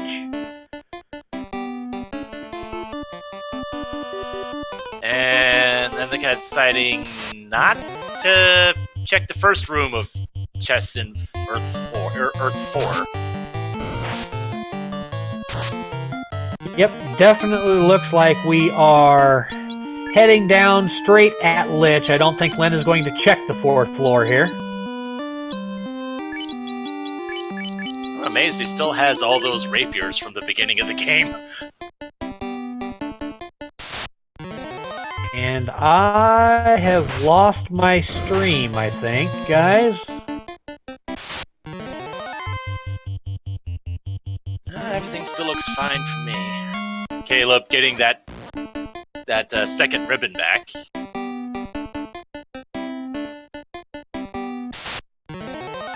Don't think there was that much else on Sky 1.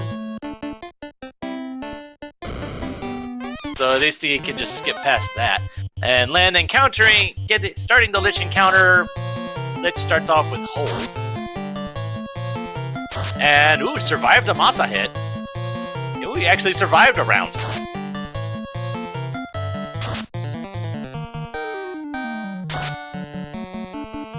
But doesn't survive the second one, and heirs have squint. Oh dear. And they have poison. Damage poison. Ooh dear. That's not good.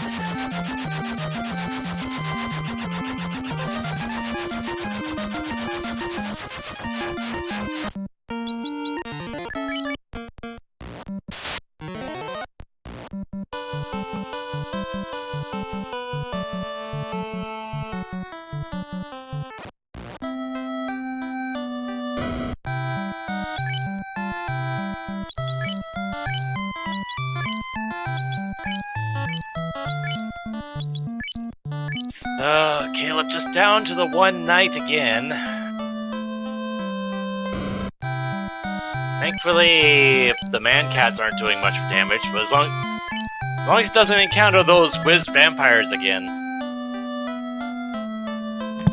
Okay, there I think I'm back. I think I've got my issues straightened out. Yeah, the whiz vamps were just really harsh on Caleb, but Len making good progress here. Looks like he'll be headed to follow Caleb up through the Sky Tower now.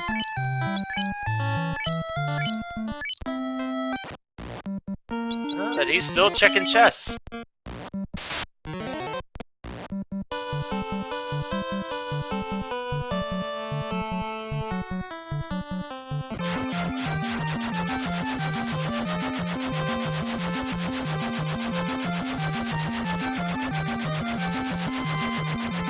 Caleb is just abusing the Bane Sword right here. Well, that's what it's there for. As we have seen, the Bane Sword is the ultimate game clincher. It can kill everybody up to and including the ultimate Fiend Chaos. So it's doing its job here today, clearing out massive amounts of enemies for Caleb. Yeah, not finding anything in that particular room. Use one last bit of chest. Well, there's a pro ring. Though I think he already gotten one, and at this point, one is really all he needs.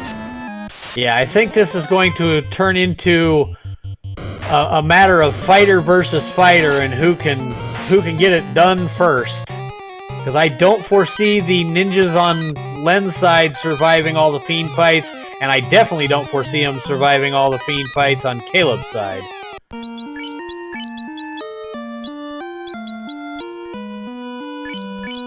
Oh, there's a Naocho. Ooh, Naocho goes down to the poison smoke as well. Nice. Uh-oh, there's the airs. Airs are proving rather dangerous, because, yep, there's the squint. They got poison as well. And just a matter of, can he get away from it? There we go. Okay, good.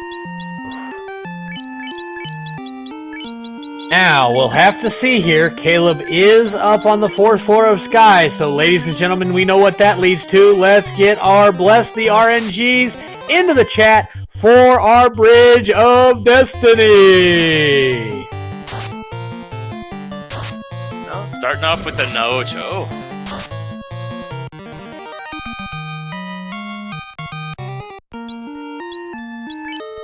Fortunately, the Bane Swords now. Oh, Naochos have damage poison too, and glare.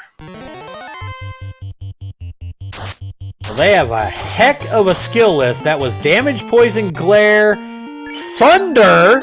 Oh my! Melee, I believe the nachos are tired of getting eaten. They are fighting back in this seed. Yeah, and that one saw what happened to the last one and was saying, no, it's not happening. Thankfully, these enemies aren't really hitting very hard, so that's one good bit of comfort. Yes, there's Caleb continuing his Bane strats all the way across the Bridge of Destiny. The R-Hydras are giving him some trouble. They don't want to be turned into poison smoke, as Len the Cat is about to find that blue dragon, and we'll have to see if he finds out the nuclear information. Well, it can be run from, so we'll see. We'll have to see. Wow. The Nacho is just rolling out the different skills here. That's at least 4 we've seen. Caleb keeping that fighter topped off to try and protect himself as best they can. And we have Warmac! Hello, Warmac! Oh, and he's going Bane strats right off the bat! We may see a poison smoke Warmac! Here we go, folks! Started with stun, goes in lightning 2, hits for about 200. Oh, hits for 200 again! Oh, wow, he gets away! Whew! Oh, wow, ooh, dang. Ow. Doesn't have enough heal potions to heal himself off. He does have heal 2, though. I don't know, didn't look to see how many spell charges he has of it, though. Yeah, he's run himself out of heals, and now he has to get across the bridge. He's trying to make it, but this is going to get very dicey. Oh no. He burned so much healing himself back up to get to burn levels with the Bane Sword getting up here that he's run himself out of heal pots. So if Tiamat is nasty, this could be another brutal Fiend fight for Caleb. Oh jeez, and there's the airs again. He got away from him. Squint didn't land. He makes it to Tiamat. Okay, now here's the thing. Oh, he goes straight into the Bane strats. Oh, and Tia hits pretty hard. And damn it! My goodness! Poison from Tiamat, so we have dueling poison smokes. And down he goes. She goes, I'm sorry. We have a poison smoke Tiamat for Caleb. We do have our first orblet for Caleb. Wow. All right. You made it through.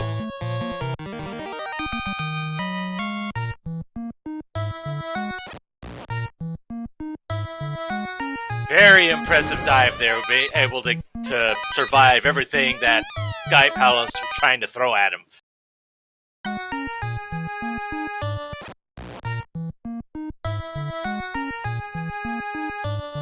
Oh, Caleb is checking the Corneria Armory. I don't think we saw Len do this.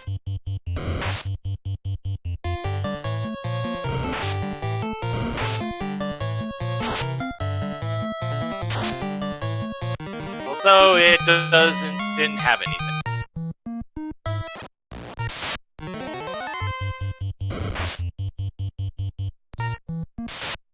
Alright, Len the Cat now braving the bridge, but in a different section of the encounter table. So, we'll have to see if we get another Warmech. We did see it on Caleb's side, but we did not see a Warmech kill. So we'll have to see if Len the Cat gives us our dead Warmech today. Well, before we even get to that, we still have to get through these unrunnable slimes. Well, that Mage Staff is going to help a significant amount because those metal slimes are weak to fire, so that will help out significantly. Thank goodness for the Arcane Armory today. Oh, yes. All the caster items for us. And I think Caleb is desperately hunting for either Excal or Mosmune and just doesn't know where to go to find it. Though, the fact that he already has one ribbon, he might not... Either he's forgotten about the potential of having that incentivized ribbon still being at Matoya, or he's just thinking one is enough because just the one on the knight will be all he'll need. But there's another katana. So that's 2 katanas for Caleb.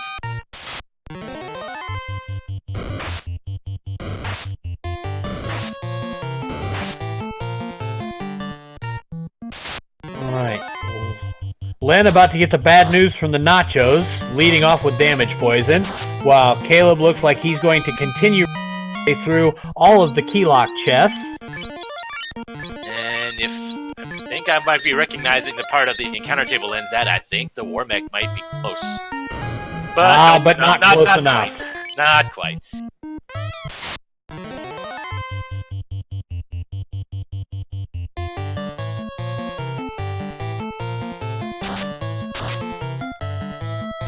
Alright, well, we're going to see Len the Cat attempt to light his 4th orb here, while Caleb is making the play.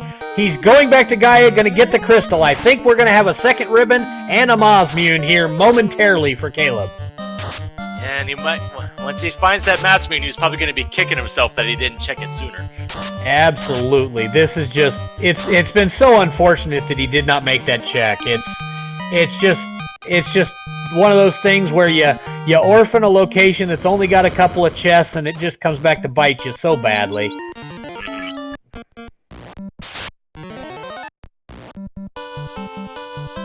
Checking more keylock chests. Still haven't found White Shirt, still haven't found the Power Gauntlet.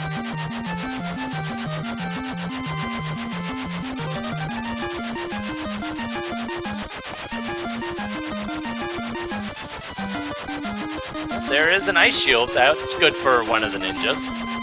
Yeah, especially since we already had the Flame Shield. So that gives us the Flame Armor. So that gives us a combination fire and ice to give us our best resistances for a ninja if they don't have a ribbon equipped. So that is very big to have. That combination of the two is very good. And looks like Caleb's streams might be frozen, but I do see the timer still going, so I think Caleb might be contemplating something. Yep. Or he did say he was mainlining the caffeine this morning, so it may have caused some issues for him. We'll have to see. Possibly.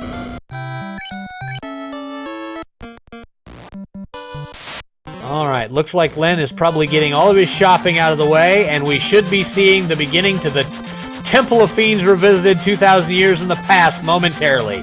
Here's our landing, and in we go! Caleb is going to find this Masa, and I'm assuming he's going to give us some...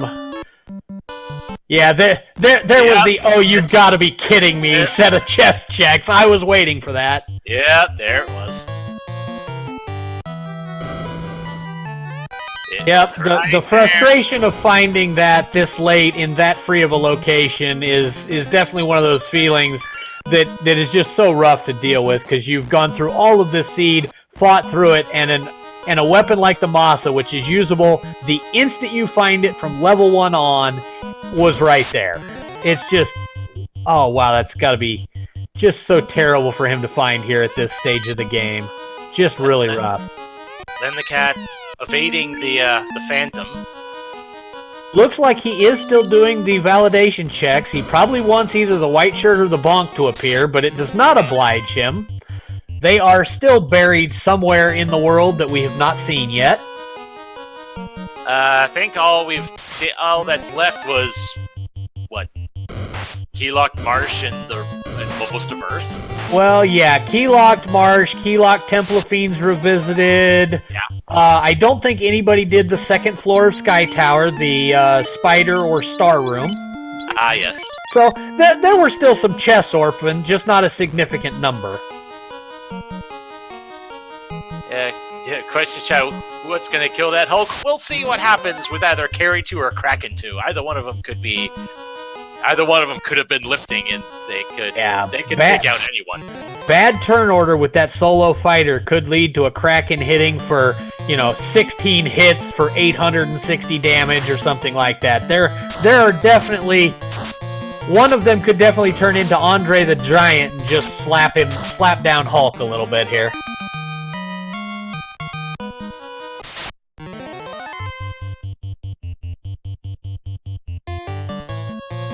And apparently the ambush Death Touch Blaze Gurmedusas are still a thing. Well, there are Gurmedusas, but I don't believe that our chat is going to get their wish and have them be ambush Death Touch Blaze Gurmedusas. Having them packing twice in a row is enough. Yeah, definitely. But they are valuable XP. Yep. Mostly for the ninjas. Yeah, the fighter's not really in need of much XP at this point, but those ninjas having the extra HP could be a big deal if we see something like a nuclear or a swirl out from one of the fiends. We could stay alive with that extra HP there, so that is definitely a huge deal.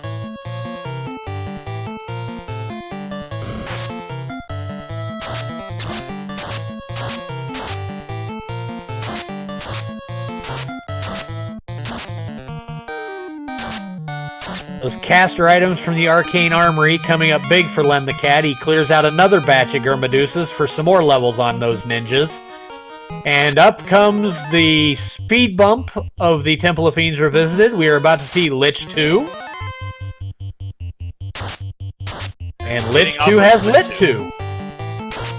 How convenient.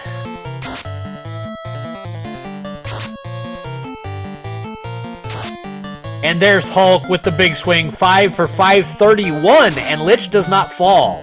Wow. Lich did roll some HP today, just not enough to create more than a speed bump for Len the Cat's Hulk-a-maniac there. They could have had some abilities, it just didn't last long enough for us to see what they were. Yeah, when Lich rolls abilities, it just doesn't usually tend to matter, because Lich usually crumbles faster than a cookie in milk. Question about that first ninja. I want to say that looked like the rune sword. Okay. Yeah, I think the bottom ninja has a katana there. That one, I don't... The middle one, I think that's defense. No, the fighter has the defense sword to build up ruse stacks. So I think that's the rune sword and possibly the dragon sword or the sun sword. I'm not 100% certain. The dragon sword's green. That's got to be the sun sword then. Oh my goodness, damage poison again! Ooh, that is, I believe, the 4th enemy we have seen with damage poison in this seed. That is the 3rd or 4th enemy, so we may have a Medusa script damage poison today. Oh, that's not fun. Well, I mean, the Topher bosses plus Warmech have their own pools, so the fact that Carry 2 had damage poison doesn't really mean much.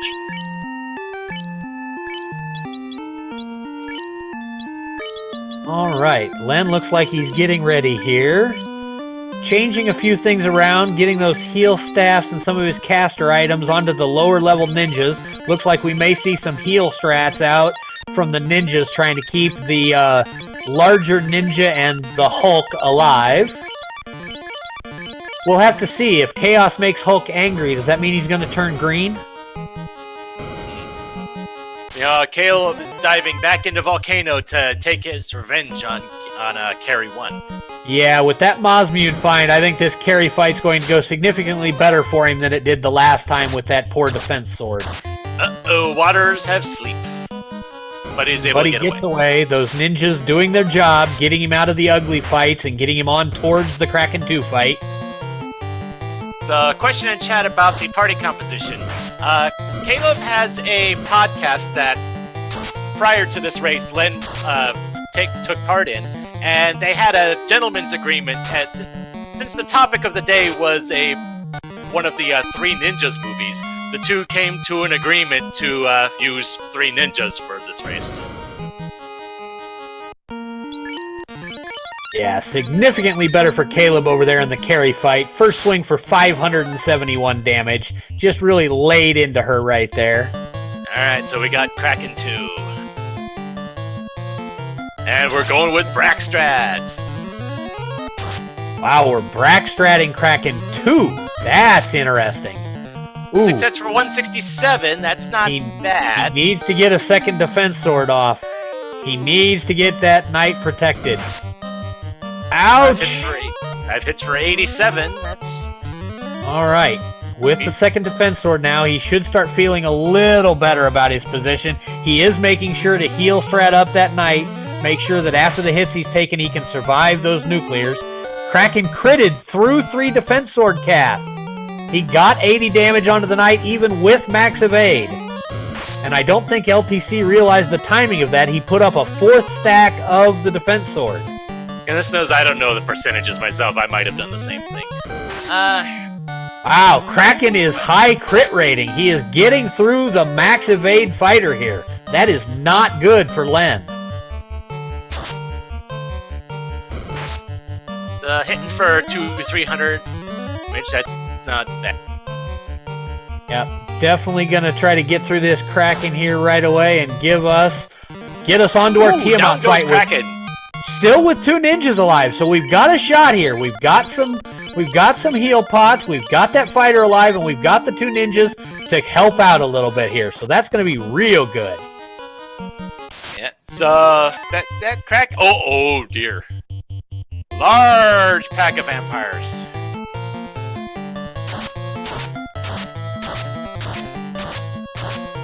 You know that the wizard vampire hits pretty hard. Although, between the mage staff and the Thorhammer, most of them are gone. Or half of them, anyway. Yeah, but and the there wizard goes the down. Wiz Vamp. That is very good news. Now we can AoE these down and move on to Tier 2. This is looking good here. And Caleb about to find ribbon number 3. Which, considering he's currently doing 2-man strats, who knows how much good that's going to do him, but it's there. Alright, so Tiamat 2. Starting up the defense boost again.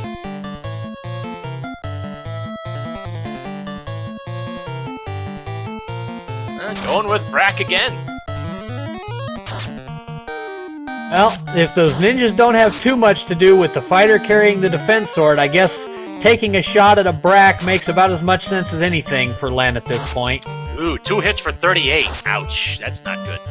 Ooh, that is definitely not a good thing to see. If Tia's got that much absorbed, this fight could be a lot rougher than it needs to be. Whoa, 6. Wow. Oh, and Tiamat is packing a punch! Yep, that she is. Woo! And we're down to just the knight now. And this is where not having the power gauntlet is really making an impact here. Oh my. Because you're pretty much stuck to just swinging what you got with Tiamat spamming even like lit 2s and lit 3s and such. I did not see if that slow 2 went off. It doesn't look like it did. But Tia, with that kind of a skill list, I don't think Len's going to be able to survive this one here. This is just, unless he gets lucky and Tia rolled low, this looks like he's in trouble. He's not getting good damage. Yeah, even with a 2 for 2, but there is the Cure 4. Does have charges of Cure 4, so he can endure.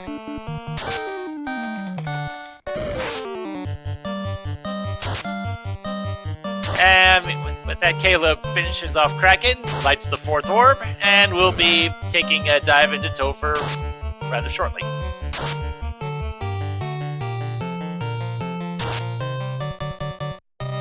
Ooh, nice double crit for 205. There was a good double crit. That's going to help a lot. But that was a miss. Wow, he's missing on Tiamat. So there's high evade and high absorb, it looks like here. That is rough. It doesn't help that there's that slow 2. Even with the ribbon, there's a chance that it could go through. And with that, oh man. Although, Yeah, given the damage output, it probably wouldn't make that much of a difference anyway. Yeah, that's just... when you have this type of a party comp, you don't find the Vorpal, and then you run into this type of a boss in the Fiend's Revisited fights. It is just a meat grinder. So he is critting with the Masa, and that is doing pretty good. You hit for 207 there. We've had several 200-plus hits, and Tiamat is just not cooperating. Tiamat has some decent HP here on top of this evade and absorb. So this is just a rough fight all the way around. As long as he's critting, it doesn't matter what. There we go. All right, get you done. All right, so we are now ready to pull Chaos. Well, he has to get out of this floor first.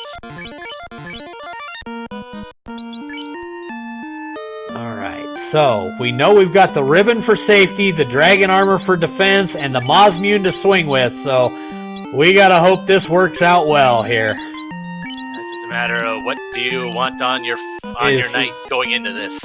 Yeah, that's going to be the whole deal here. As long as we don't have Cure 4 or Slow 2, we should be okay.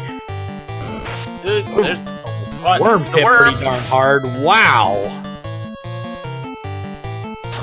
He's taking the fight. It's probably safer to just take the fight as opposed to trying to run. Yeah, with the way those worms hit that first turn and with the Knight's propensity to fail his run chance, that is definitely the smarter play here. And if he gets another level, that will help a lot too. So, and there's 35 for the breakpoint. He hit the extra Masa swing with the worm fight. That's going to be huge. Oh yes.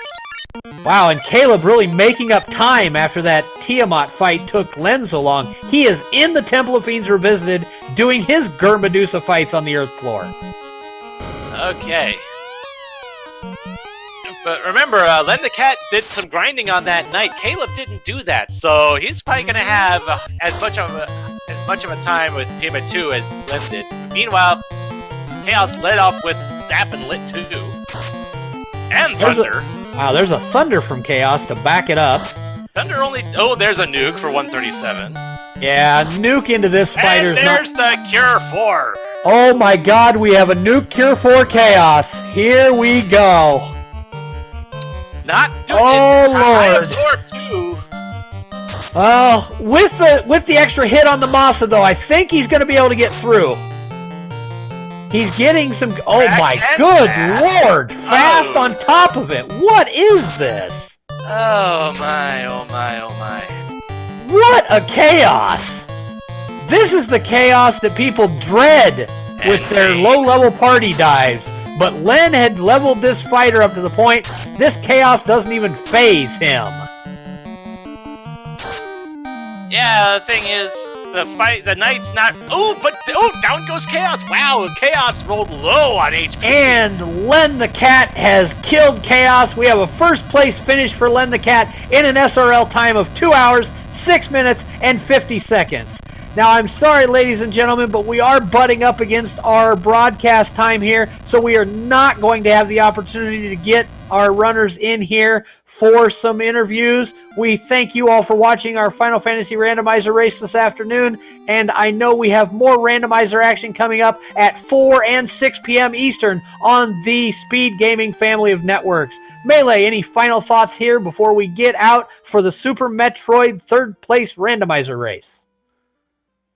Perseverance pays off. That's really all it can. That's what this seed was all about.